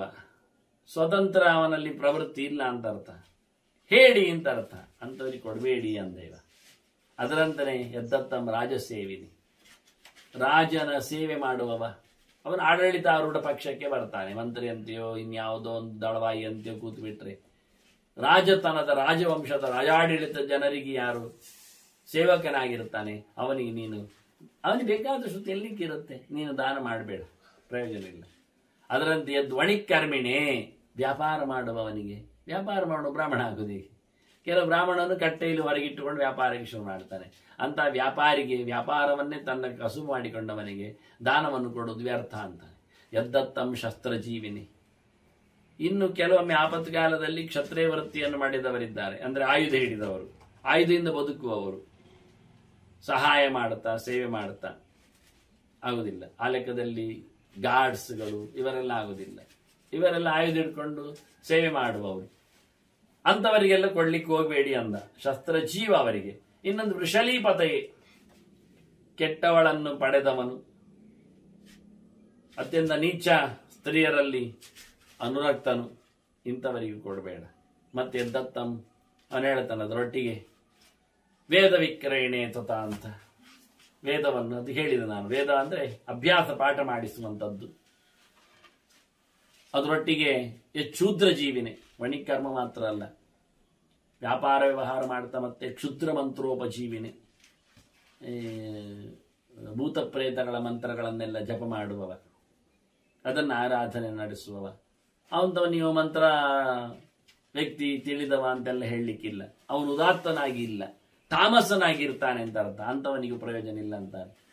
ಅದರೊಟ್ಟಿಗೆ ಕ್ಷುದ್ರ ಜೀವಿನೇ, ಇತರರ ಊಟವನ್ನು ಮಾಡುವವ, ಅವರಿಗೋಸ್ಕರ ಬದುಕುವವ, ಇತರ ಸಮಾಜದವರ ಏಳಿಗೆಯನ್ನು, ಸಂಘ ಸಂಸ್ಥೆಗಳನ್ನು ಕಟ್ಟಿಕೊಂಡು ಬದುಕುವವ, ಅವನಿಗೆ ಕೊಡಬೇಡಿ ಅಂತಾರೆ. ದಾನ ಕೊಟ್ಟ ಲೆಕ್ಕಕ್ಕಿಲ್ಲ ಅಂತ ಕೃಷ್ಣ ಹೇಳ್ತಾನೆ. ಹೆಚ್ಚು ದೇವಲ ಕಾಯಶ, ದೇವರ ಸೇವೆಯನ್ನಾದ್ರೂ ಮಾಡುವವನಾದ್ರೂ ದುಡ್ಡಿಗೋಸ್ಕರ, ಸಂಬಳಕ್ಕೋಸ್ಕರ ಮಾಡ್ತಾ ಇದ್ರೆ, ದೇವರನ್ನು ದುಡ್ಡಿನಲ್ಲಿ ಪರ್ಚೇಸ್ ಮಾಡಿಕೊಂಡು ಕೆಲಸ ಮಾಡುವನಾದ್ರೆ, ಧರ್ಮವನ್ನೇ ಮಾರಿ ಬದುಕುವವನಿಗೆ ನೀವು ಕೊಡಬೇಡಿ, ದಾನ ಧರ್ಮ ಸೇರಲಿಲ್ಲ ಅಂತ. ಅದರಂತೆ ರಂಗೋಪಜೀವಿನೇ, ಕಲೆಯಲ್ಲಿ ಬದುಕುವವ, ಹಾಡು ಹೇಳುತ್ತಾ, ಕುಣಿತ, ವಾದ್ಯಗಳನ್ನು ನುಡಿಸುತ್ತಾ, ಇನ್ನಿತರ ಒಟ್ಟಾರೆ ಯಾವ್ಯಾವುದೋ ಕಲೆಗಳು, ಶಿಲ್ಪ, ಕೈಯಲ್ಲಿ ಇಂಥದ್ದು, ಇಂಥ ಕಲೆಗಳಿಂದ ಕೂಡುವವನಿಗೆ ನೀನು ಕೊಡಬೇಡ. ಅದು ಹೇಳಿಸಿದ್ದಲ್ಲ ಕಲೆ, ಅದು ಉದಾತ್ತವಾದ ಉತ್ತಮವಾದ ಸಂಸ್ಕಾರವುಳ್ಳ ವೇದ ಚಿಂತಕರಿಗೆ ಹೇಳಿಸಿದ್ದಲ್ಲ ಅವರ ವೃತ್ತಿ. ಅದು ಅದರಿಂದ ವೃತ್ತಿಯನ್ನು ಮಾಡಿಕೊಂಡವನಿಗೆ, ಅದು ಗೊತ್ತಿಲ್ಲ ಅಂತ ಗೊತ್ತಿರುವುದಲ್ಲ, ಅದನ್ನು ವೃತ್ತಿಯಾಗಿಸಿಕೊಂಡವನಿಗೆ ಕೊಡಬೇಡ. ಅವನಲ್ಲಿ ಕೊಟ್ಟಾಗ್ತದಲ್ಲ. ಕಲಾ ರಸಿಕರಿಗೆ ಬೇಕಾದಷ್ಟು ದುಡ್ಡು ಕೊಡುವವರು ಇರ್ತಾರೆ, ಮ್ಯಾನ್ಗಳು, ಅದರಿಂದ ಅವರಿಗೆ ನೀನು ದಾನ ಮಾಡಬೇಡ ಅಂದ ದೇವರು. ಅದರೊಟ್ಟಿಗೆ ಎಚ್ಚ ಮಾಯೋಪಜೀವಿನಿ, ಬಹಳ ಹೆಚ್ಚ ಮಾಯಾ ಅಂತಲೂ ಒಂದುಂಟು, ಹೆಚ್ಚ ಮಾಂಸೋಪಜೀವಿನಿ ಅಂತುಂಟು. ಮಾಂಸ ಮಾರಾಟ ಮಾಡಿ ವಿಕ್ರಯ ಮಾಡಿ ಬದುಕುವ ಅಂತ. ಕಪಟದಿಂದ, ಜೂಜಿನಿಂದ, ಅನ್ಯಾಯದಿಂದ ಬದುಕುವವ ಅಂತ ಅಂಥವರಿಗೆಲ್ಲ ಕೊಡ್ಲಿಕ್ಕೆ ಹೋಗಬೇಡ. ಆನಂದ್ರ ಯದನಾಚಾರಿಣೇ ದತ್ತಂ ಅನಾಶಾರಿ, ಕೆಟ್ಟಾಚಾರ ಒಳ್ಳೆಯದಿಲ್ಲ. ಶಾಸ್ತ್ರ ಹೇಳಿದಂತೆ ಯೋಗ್ಯವಾದ ರೀತಿಯಲ್ಲಿ ಸ್ನಾನ, ಅನುಷ್ಠಾನ, ಅಶನ, ವಿಹಾರ, ವಿಚಾರ ಇದನ್ನುಗಳೆಲ್ಲ ಇಟ್ಟುಕೊಂಡಿಲ್ಲ. ಅದರಿಂದ ಆಚಾರ ವಿಹೀನನಿದ್ದಾನೆ ಅಂಥವನಿಗೆಲ್ಲ. ಅದರಂತೆ ದತ್ತಂ ದತ್ತಂ ಅನಗ್ನಯ ಅಂತಾನೆ. ಅಗ್ನಿಪಾಸನ ಇಲ್ಲ ಕಾಲದಲ್ಲಿ ಆಗಲಿ, ಯೋಗ್ಯ ದಿನದಲ್ಲಿ ಆಗಲಿ, ಅಗ್ನಿಹೋತ್ರದಂತಾಗಲಿ, ಒಟ್ಟಾರೆ ದೇವಯಜ್ಞವೇ ಇಲ್ಲ ಅಂತ ಮಾಡಿಕೊಂಡವ. ಅಗ್ನಿ ಆರಾಧನೆಯನ್ನು ಅಗ್ನಿ ಪ್ರತೀಕವೂ ಬೇಕು. ಅಗ್ನಿ ಕೈಯಲ್ಲಿ ಇರುವುದು ಒಂದು ಆಯ್ತಲ್ಲ ಅಗ್ನಿಹೋತ್ರ. ಅಂಥವನಿಗೂ ದಾನವನ್ನು ಮಾಡಲಿಕ್ಕೆ ಹೋಗಬೇಡ. ಅಸಂಧ್ಯೋಪಾಸನೆ ಅಂದ್ರು. ಮತ್ತೆ ಸಂಧ್ಯಾ ಕಾಲದಲ್ಲಿ ಜಪ ಮಾಡದವ, ಅಷ್ಟೇ ಅಲ್ಲ ದಿನದಲ್ಲಿ ಜಪವನ್ನೇ ಮಾಡದವ, ಸಂಧಿಕಾಲದಲ್ಲಿ ಒಂದಾಯ್ತಲ್ಲ, ಹೇಳಿದ ಸಮಯದಲ್ಲಿ ಮಾಡದವ, ಹೇಳಿದಂತೆ ಜಪವನ್ನೇ ಮಾಡದೇ ಇರುವವ, ಅಂಥವನಿಗೂ ಸಹ ನೀನು ದಾನ ಕೊಡುವ ಯೋಗ್ಯತವನಲ್ಲಿ ಇಲ್ಲ ಆಗಿದೆ, ಕೊಟ್ಟರೆ ಹಾಳಾಗ್ತದೆ, ಉಪಯೋಗಕ್ಕೆ ಬರಲಿಲ್ಲ ಅಂತಾರೆ. ಅದು ದಾನ ಅಲ್ಲ ಹೇಳಿದ್ದು. ಯಾಕೆಂದ್ರೆ ಯಜ್ಞದಾನ ತಪಕರ್ಮ ಅಂತೇಳಿ ದೊಡ್ಡ ವಿಷಯ ದಾನ ಎನ್ನು. ಅದನ್ನು ಯೋಗ್ಯವಾಗಿದ್ದವರಿಗೆ ಕೊಡಲಿಕ್ಕೆ. ಶೂದ್ರ ಗ್ರಾಮವಾಸಿನಿ, ಕೆಟ್ಟ ಜಾಗದಲ್ಲಿ ಇರುವವ, ಸಂಸ್ಕಾರ ಇಲ್ಲದವರ ಕೇರಿಯಲ್ಲಿ ಕೂತಿದ್ದಾನೆ, ಇವನೇನು ಕೆಲಸ ಮಾಡ್ತಾನೆ? ಯಾವತ್ತು ನೋಡಿದ್ರು ಯಾವುದೋ ಹೆಂಡವೋ, ಸಾರಾಯಿವೋ, ಮಾಂಸವೋ, ತುಂಡೋ ಇದರ ಜೊತೆಯಲ್ಲಿ ಇರಬೇಕಾಗತ್ತೆ. ಹಾಗಾಗಿ ಅಸಂಸ್ಕೃತ ಕೇರಿಯ ವಾಸಿಗೂ ಉಪಯೋಗ ಇಲ್ಲದ ಕೆಲಸ ಅಂತ ನೀವು. ಗಣಕಾಯಶಯದ್ದತ್ತ, ಇನ್ನು ಲೆಕ್ಕದಲ್ಲಿ ಬದುಕುವವ ಅಥವಾ ಇನ್ನೊಂದು ವೃತ್ತಿಯಲ್ಲಿ, ವೈಶ್ಯಾವೃತ್ತಿಯಲ್ಲಿ ಎಲ್ಲ ಬದುಕುವ ಇಂಥವನಿಲ್ಲ. ಕಾರಣಿಕಾಯಚ, ಕಾರಣಿಕ ಅಂದ್ರೆ ಶೂದ್ರ ವಿಶೋಸ್ತು ಕರ್ಣ ಅಂತ. ಶೂದ್ರ ಸ್ತ್ರೀಯಲ್ಲಿ ವೈಶ್ಯ ಜಾತಿಯವನಿಗೆ ಹುಟ್ಟಿದವ, ವ್ಯಾಪಾರಿಗೆ ಅಸಂಸ್ಕೃತಗಳಲ್ಲಿ ಹುಟ್ಟಿದವನಿಗೆ ಕರ್ಣಿಕ ಅಂತ ಕರೀತಾರೆ. ಇಂತಹ ಕೆಳಗಿನ ಹುಟ್ಟು ಪಡೆದವರಲ್ಲಿಯೂ ಸಹ, ಉತ್ತಮ ಹುಟ್ಟಿನ ಬಗ್ಗೆ ಮಾತಾಡಲಿಲ್ಲವ, ಅಂಥವರಿಗೂ ಸಹ ಅಂದ್ರೆ ಅಂಥ ವೃತ್ತಿಯಲ್ಲಿ ಒಂದೊಮ್ಮೆ ರಿತನಾಗಿದ್ರು ಅವನು, ಆ ರೀತಿಯಲ್ಲಿ ಬಂದಿದ್ರು ಉಪಯೋಗಕ್ಕೆ ಬರುವುದಿಲ್ಲ. ಅಥವಾ ಯಾವುದಾದೊಂದು ಅಕೌಂಟ್ಸ್ ವೃತ್ತಿಗಳಲ್ಲಿ ಯಾರದ್ದು ದೊಡ್ಡವರ ಲೆಕ್ಕಾಚಾರವನ್ನು ಮಾಡುವಲ್ಲಿ, ಹಾಗೆ ಗಣಕ ಅಂದ್ರೆ ಜ್ಯೋತಿಷಿಯೂ ಆಗ್ತಾನೆ. ಸಂಖ್ಯಾಗಣಕ ಮಾಡಿಕೊಳ್ಳುವವರು ಅಂತ ಜ್ಯೋತಿಷಿಗಳಿಗೆ ಅಥವಾ ಇನ್ನೊಬ್ಬರ ಲೆಕ್ಕಪತ್ರಗಳನ್ನು ವಿಚಾರಿಸುವವರಿಗೆಲ್ಲ, ಅವರಿಗೆಲ್ಲ ದಾನ ದಕ್ಷಿಣೆಗೆಲ್ಲ ಕರಿಬೇಡ ಅಂದ. ಮತ್ತೆ ಭೃತಕಾಯಚ ಯದ್ದತ್ತ, ಸ್ಯಾಲರಿಯಲ್ಲಿ ಕೂತವನಿಗೆ, ಸಂಬಳದಲ್ಲಿ ಇದ್ದಾನೆ, ತಿಂಗಳಲ್ಲಿ ಬರ್ತದೆ, ಅಂಥವನು ಯಾಕೆ ಕೊಡ್ಲಿಕ್ಕೆ ಹೋಗುದು ಕೇಳ್ತಾರೆ. ಅವನಿಗೆ ಸಂಪಾದನೆ ಉಂಟಲ್ಲ, ಅದರಿಂದ ಭೃತಕನಿಗೆ ಕೊಡಬೇಡ, ಸಂಬಳದಲ್ಲಿ ಕೂತವನಿಗೆ ಕೊಡಬೇಡ. ವ್ಯಾಳಗ್ರಾಹಿ ಹೃತಂಚಯತ್, ಹಾವು ಹಿಡಿಯುವವನು, ವಿಷವೈದ್ಯ, ಗಾರುಡಿಗ, ಅವನಿಗೂ ಕೊಡಬೇಡ. ಅವನು ಹಾವಾಡಿಗೆ ಇದ್ದಾನೆ, ಹೂವಾಡಿಗೆ ಇದ್ದ, ಅಂಥವರಿಗೆಲ್ಲ ಪ್ರಯೋಜನ ಇಲ್ಲ, ಕೊಡಬಾರದು ಅಂತಾರೆ. ದೊಡ್ಡ ಏಟದ ಒಂದು ದೃಷ್ಟಿಯಿಂದ. ಕ್ರೂರ ಜಂತುಗಳನ್ನು ಹಿಡಿದು ಅದರಿಂದ ಬದುಕುವವನು ವಿಷವೈದ್ಯಾದಿಗಳಿಂದಾಗಿ. ಮತ್ತೆ ಪುರೋಹಿತಾಯಚ ಯದ್ದತ್ತ, ಸಾಮಾನ್ಯ ಪುರೋಹಿತರಿಗೆ ಅವರು ಏನು ಹೇಳಿದ್ದು ಅದನ್ನು ಮಾತ್ರ ಕೊಡ್ಲಿಕ್ಕೆ ಯಜ್ಞದಲ್ಲಿ ಹೇಳಲ್ಪಟ್ಟದ್ದು. ಉಳಿದದ್ದು ಸುಮ್ಮನೆ ದಾನ ದಕ್ಷಿಣೆಗಳಿಗೆ ಅವರ ಅರ್ಹರಲ್ಲ. ಯಾಕೆಂದ್ರೆ ಅವರಿಗೆ ಉಂಟು, ಸಿಗ್ತದೆ ಅಂತ. ಅಲ್ಲಿದ್ದ ಯಜ್ಞ ಆಗದ ಸಂಪೂರ್ಣ ವಸ್ತುಗಳೆಲ್ಲ ಅವರಿಗೆ ಮೀಸಲು ವಾಸ್ತವವಾಗಿ. ಹಾಗಾಗಿ ದಾನವನ್ನು ಮತ್ತೊಬ್ಬರಿಗೆ ಕೊಡು, ಬೇರೆಯವರಿಗೆ ಕೊಡು, ಖಾಲಿದ್ದವರಿಗೆ ಕೊಡು. ಪುರೋಹಿತ ಕೆಲಸ ಮಾಡಿದ್ದಕ್ಕೆ ನೀನು ಕೊಡ್ತಾ ಇದ್ದೀಯಲ್ಲ, ಅದು ಲೆಕ್ಕಾಚಾರದಲ್ಲಿ ಬರುವುದಿಲ್ಲ ಅಂತ ಹೇಳಲಿಕ್ಕೋಸ್ಕರ ಪುರೋಹಿತ ಅನ್ನೋ ದಾನದ ಅಧಿಕಾರಿಯಾಗಿ ಹೊರಗಿಂದ ಬರುವುದಿಲ್ಲ ಹೇಳಲಿಕ್ಕೋಸ್ಕರ. ತಿಳಿದವನೊಂದು ಆಗಿರಬೇಕು ಅಂತ ಅವನು ಬರುತ್ತಿದ್ದ. ಚಿಕಿತ್ಸಕಾಯಶ, ಚಿಕಿತ್ಸಕ ಹೃತಂಚಯತ್, ವೈದ್ಯನಿಗೂ ಡಾಕ್ಟರಿಗೂ ಅವರಿಗೆ ಲೆಕ್ಕ ಎಲ್ಲ ಕೊಡ್ಲಿಕ್ಕೆ ಹೇಳ್ತಾನೆ. ಅವ್ರಿಗೆ ಕೊಟ್ಟದ್ದು ಉಪಯೋಗ ಇಲ್ಲ, ಅವ್ರಿಗೆ ಕೊಡಬಾರ್ದು. ಅವರು ಎಲ್ಲರ ವೈದ್ಯ ವೃತ್ತಿಯಲ್ಲಿ ನಿಂತಿದ್ದಾರೆ, ಅವರು ಎಲ್ಲರ ಮುಟ್ಟಿಕೊಂಡಿರ್ತಾರೆ, ತಗೊಳ್ತಾರೆ, ಆದ್ರಿಂದ ಉಪಯೋಗಕ್ಕೆ ಬರುವುದಿಲ್ಲ ಹೇಳಿದಾಗೆ. ಅದರಂತೆ ಮತ್ತೆ ಹೆಚ್ಚದ ವಾಸ್ತವವಾಗಿ ಹೇಳಲಿಕ್ಕೆ ಹೋದ್ರೆ ದೈವದ್ರವ್ಯ ಅಶಿನೇ ಎಚ್ಚ ಅಂತ, ದೇವರ ಸೊತ್ತು ತಿಂದು ಹಾಕುವವನಿಗೆ, ಕಬಳಿಸುವವನಿಗೆ, ಅಂಥವನಿಗೆಲ್ಲ ಕೊಡಬೇಡಿ. ಇದು ದೊಡ್ಡ ಅಪಚಾರ ಆಗಿದೆ. ದೇವದ್ರವ್ಯ ಆಶಿನೇ ತತ ಅಂತಾನೆ, ಅಂಥವರಿಗೆಲ್ಲ ಕೊಡ್ಲಿಕ್ಕೆ ಹೋಗಬಾರ್ದು. ಅದರೊಟ್ಟಿಗೆ ಹೆಚ್ಚ ಚಿತ್ರಕರ್ಮಿಣಿ ಅಂತಾರೆ, ಪೈಂಟರ್ಸ್, ಅವರಿಗೂ ಇಲ್ಲ ನೋಡಿ. ಹೊರಗಿಂದ ಬೇರೆ ಕೆಲಸ, ದೇವರ ಕೆಲಸ ಅಂದ್ರೆ ಹಾಗೆ. ಸೇವಕಾಯ ಚೇದ್ದತ್ತಂ, ಸರ್ವಿಸ್ ಮಾಡುವವನಿಗೆ, ಅವನಿಗೆ ನೀವು ಪ್ರೀತಿಯಿಂದ ಕೊಟ್ಟದ್ದು, ದಾನಕ್ಕೆ ಸೇರುವುದಿಲ್ಲ ಅವನು. ಭೃತ್ಯರಿಗೆ ಇವರಿಗೆಲ್ಲ ಅವರು ದಾನಕ್ಕೆ ಬರಬಾರದು. ಹೆಚ್ಚ ದತ್ತಂ ಹೆಚ್ಚ ಬ್ರಾಹ್ಮಣ ಬ್ರುವೆ ಅಂತಾನೆ. ನಿಜವಾಗಿ ಅವನ ಬ್ರಾಹ್ಮಣಲ್ಲ, ಹೇಳಿಕೊಳ್ಳುವುದು ಮಾತ್ರ. ಬ್ರಾಹ್ಮಣ ಅಂತ ಜಾತಿಯಲ್ಲಿ ಬಂದಿದ್ದಾನೆ, ಕೆಲಸ ಮಾಡ್ತಾ ಇಲ್ಲ, ಭಗವಂತನ ಎಚ್ಚರ ಮಾಡಿಕೊಳ್ಳಲಿಲ್ಲ, ವೇದವನ್ನು ಅಧ್ಯಯನ ಮಾಡೋದಿಲ್ಲ, ಅದನ್ನು ಕೊಡಬೇಡಪ್ಪ ಅಂತಾನೆ ದೇವರು. ಅದೇ ಶಿನೇಶ. ಇನ್ನೊಬ್ಬರಿಗೆ ತಾನು ತಿಳಿದದ್ದನ್ನು ಹೇಳುವುದಿಲ್ಲ, ಹೇಳಲಿಕ್ಕೆ ಬರುವುದಿಲ್ಲ, ಉಪದೇಶಕ ಅಲ್ಲ. ಈ ದೇಶದಲ್ಲಿಯೂ ಇಲ್ಲ, ಮತ್ತೆ ಊರಲ್ಲಿಯೂ ಇರುವುದಿಲ್ಲ, ಎಲ್ಲೋ ತಿರುಗ್ಲಿಕ್ಕೆ ಹೋಗ್ತಾನೆ. ಇಂಥವರಿಗೆ ಎಲ್ಲ ಯಾಕೆ ಕೊಡ್ಲಿಕ್ಕೆ ಉಂಟು? ದತ್ತನ್ ವಾದ್ಯುಷಿಕಾಯಶ. ಇನ್ನು ಬಡ್ಡಿ ವ್ಯವಹಾರ ಮಾಡಿಕೊಂಡು ಕೂತ್ಕೊಳ್ಳುವವನಿಗೆ, ಟೊಪ್ಪಿ ಹಾಕೊಳ್ಳುವವನಿಗೆ, ತಲೆ ಹೊಡುಕನಿಗೆ, ಸಾಲದ ಮೂಲದ ವ್ಯವಹಾರದಲ್ಲಿ ದುಡ್ಡನ್ನು ಬದಲಾಯಿಸುವವನಿಗೆ ದಾನದ ದಕ್ಷಿಣೆಯ ಸಂಗತಿ ಇಲ್ಲ ಅಂತಾನೆ. ಏನು ಮಿಥ್ಯಾ ಲಿಂಗಿನೇ. ಮತ್ತೆ ನಿಜವಾಗಿ ವೇಷ ಮಾತ್ರ ಹಾಕಿದ್ದಾನೆ. ಏನೆಲ್ಲ ಊರ್ಧ್ವಪುಂಡ್ರಗಳು ಹಾಕೊಳ್ಳುವುದು, ಮತ್ತೆ ಪಟ್ಟೆ ಕಚ್ಚಿ ಹಾಕುವುದು, ಶಿಖವನ್ನು ಬಿಡುವುದು, ಅಕ್ಷತಂಗಾರಿಕೆಯನ್ನು, ಇದನ್ನೆಲ್ಲ ಹೇಳಿಕೊಂಡು ವೇಷದಲ್ಲಿ ಮಾತ್ರ, ಭಾಷೆಯಲ್ಲಿಲ್ಲ, ಮಾತಿನಲ್ಲಿಲ್ಲ. ಹೇಳಲಿಕ್ಕೆ ಹೇಳ್ತಾರೆ, ಸಂಸ್ಕೃತದಲ್ಲಿ ಎಲ್ಲ ಉಂಟು, ಹೌದು ಎಲ್ಲ ಉಂಟು, ಇವರಿಗೆಷ್ಟು ಗೊತ್ತುಂಟು ಗೊತ್ತಾ ಇಲ್ಲ, ಇವ್ರು ನೋಡಲೇ ಇಲ್ಲ, ಇವ್ರಿಗೆ ಬರುವುದೇ ಇಲ್ಲ, ಮತ್ತೆಂತ ಹೇಳುವ. ಹೀಗಾಗಿ ಕೇವಲ ವೇಷ ಮಾತ್ರ ಹಾಕಿಕೊಂಡವನಿಗೆ ಆ ಲೆಕ್ಕ ಏನಿಲ್ಲ, ಅವನು ಹಾಕೊಂಡ ಚಿಹ್ನೆಯಿಂದ ಲಾಭ ಏನಿಲ್ಲ ಅವನಿಗೆ, ಇಂಥವರಿಗೆ ಕೊಡಬೇಡಿ. ಹಾಗೆ ದತ್ತಂ ಸರ್ವಾಶಿನೇ ತತ. ಎಲ್ಲರದ್ದು ಯಾರು ತಿಂತಾನೆ ಅಂದರೆ ಹೋಟೆಲ್ ಆಗಲಿ, ಸಮಾಜ ಆಗಲಿ, ಇಲ್ಲೆಲ್ಲರ ಊಟ ಮಾಡುವವನಿಗೆ ಅವನ ಹೊಟ್ಟೆ ಹಾಳಾಗಿದೆ, ಅವನಿಗೆ ದಾನ ಮಾಡಬೇಡಿ ಅಂತ. ಅಂದ್ರೆ 10 ಸಮಸ್ತರ ಊಟದಲ್ಲಿ ಕೂತವನಿಗೆ ಅಲ್ಲೆಲ್ಲ ಸಿಗ್ತದಲ್ಲ, ನಿಮ್ಮದೆಲ್ಲ ಸೊತ್ತು ಬೇಕಾಗಿಲ್ಲ, ದೇವರು ಹೇಳ್ತಾನೆ ಅಂಥವನಿಗೆ ದಾನ ಕೊಟ್ಟದ್ದು ವ್ಯರ್ಥ ಅಂತ. ಅವನ ಹೊಟ್ಟೆ ಹಾಳಿದೆ, ಯಾರ್ಯಾರದು ತಿಂದಿದ್ದಾನೆ ಅಂತ. ನಾಸ್ತಿಕ ಆಯಶ ಇದರೊಟ್ಟಿಗೆ ಸೇರಿಸ್ತಾನೆ. ದೇವರೇ ಇಲ್ಲ ಹೇಳುವವನಿಗೆ ದಾನ ಎಂತದಕ್ಕೆ ಕೇಳ್ತಾನೆ ದೇವರು. ಏನು ಒಪ್ಪದವನಿಗೆ, ಸ್ವರ್ಗ ನರಕ ಪುಣ್ಯ ಪಾಪಗಳು ಒಪ್ಪದವನಿಗೆ ದಾನ ಎಂತದ್ದು? ಧರ್ಮ ವಿಕ್ರಯಣೆ ಅಂತದ, ಮತ್ತೆ ಧರ್ಮವನ್ನೇ ಮಾರ್ತಾನಲ್ಲ ಅಂಥವನಿಗೆ ಯಾಕೆ? ಧರ್ಮದ ಸುದ್ದಿ ಕೇಳುವಾಗ ದುಡ್ಡು ಮಾಡ್ತಾನೆ, ಹೇಳಿಕೊಟ್ಟು ಮಾಡಿ ತೋರಿಸ್ತಾನೆ. ಇಂತಹ ಧರ್ಮವನ್ನೇ ದೂರದಲ್ಲಿ ಕೂತವನಿಗೆಲ್ಲ ಕೊಡಬೇಡಿ. ಗ್ರಾಮಕೂಟ ಆಯ್ತು. ಮತ್ತೆ ಈ ಸುಳ್ಳು ಸಾಕ್ಷಿ ಹೇಳ್ತಾರಲ್ಲ, ಇಡೀ ಊರಿಗೋಸ್ಕರ ಊರಲ್ಲಿ ಕೂತು ಏನೇನೋ ಯಾರ್ಯಾರಿಗೂ ಉಪಚಾರಕ್ಕೂ ಅಂದ್ರೆ ದುಡ್ಡು ಕೊಡ್ತಾರೆ ಸಾಕ್ಷಿ ಹೇಳಿದ್ದಕ್ಕೆ. ಇಂಥವರಿಗೂ ಕೊಡಬಾರದು. ಏನು ವ್ಯವಸ್ಥೆಯನ್ನು ಅಂತೇಳಿ ಇವರೆಲ್ಲ ಅತ್ಯಂತ ನೀಚರಿದ್ದಾರೆ. ಇಂಥ ಮಂದಿಗೆ ಕೊಟ್ಟ ದಾನಗಳು ವ್ಯರ್ಥ ಆಗ್ತದೆ ಅಂತ ಕೃಷ್ಣ ಬಹಳ ಚಂದವಾಗಿ ದಾನ ಧರ್ಮದ ಬಗ್ಗೆ ಒಂದು ದೊಡ್ಡ ಮಾಹಿತಿಯನ್ನು ಕೊಡುವ ಮೂಲಕ, ಪ್ರಧಾನವಾಗಿ ಇಲ್ಲಿ ಕೊಡಬೇಕಾದ್ದು ಶ್ರದ್ಧೆ ಎನ್ನುವುದನ್ನು ಪ್ರಧಾನ ಗುರುತಿಸಿ, ವ್ಯಕ್ತಿಯಲ್ಲಿರಬೇಕಾದ ಧರ್ಮ ಎರಡನೇದ್ದು ಅಂಶ ಗುರುತಿಸಿದ ಕೃಷ್ಣ ಅದನ್ನು ಹೃತಂ ಹೇಳ್ತಾ, ಅಪಹೃತಂ ಅಂತ. ಯಾರ ಕೈಗೆ ಸೇರಿದ್ದು ಹೇಳಿದರೆ ಸೇರಿದ್ದಲ್ಲ, ಅದು ಎಳ್ಕೊಂಡು ಹೋದದ್ದು, ಸೆಳೆದದ್ದು ಅಂತ.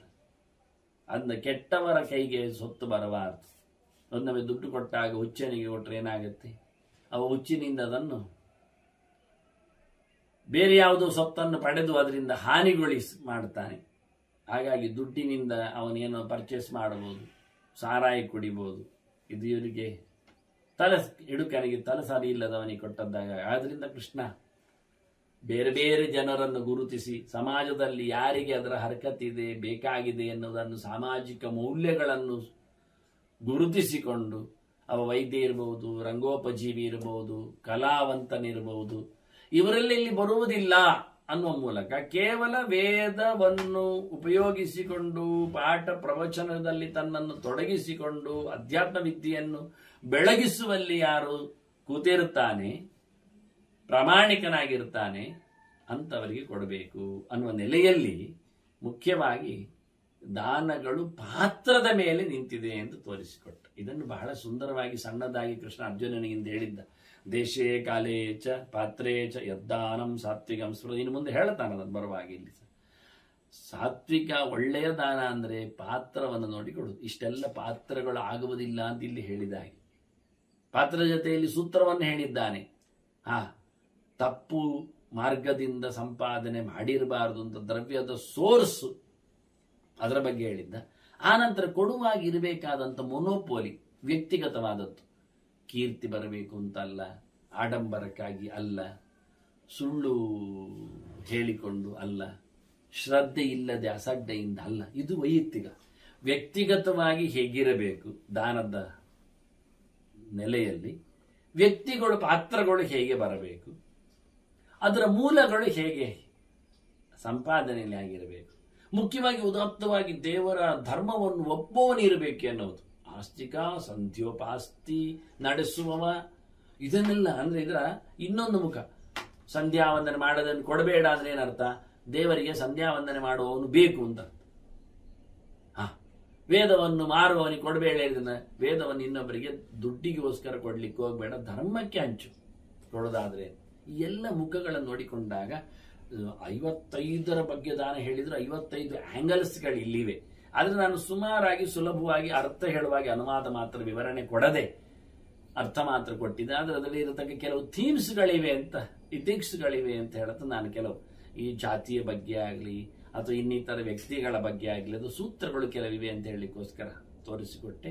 ಈಗ ಇನ್ನು ಅವನ ದಾನದ ಕೆಲವು ಹೈಲೈಟ್ಸ್ಗಳು ಮುಂದೆ ಮಾತುಗಳು ಧರ್ಮರಾಜನಿಗಾಗಿ ಬರಲಿಕ್ಕಿವೆ. ಅದನ್ನು ಮುಂದಿನ ಹಂತದಲ್ಲಿ ಕೇಳುವ. ಮತ್ತೆ ವಂದನೆಗಳು. ಶ್ರೀಕೃಷ್ಣಾರ್ಪಣಮಸ್ತು. ನಾರಾಯಣ ನಾರಾಯಣ ನಾರಾಯಣ.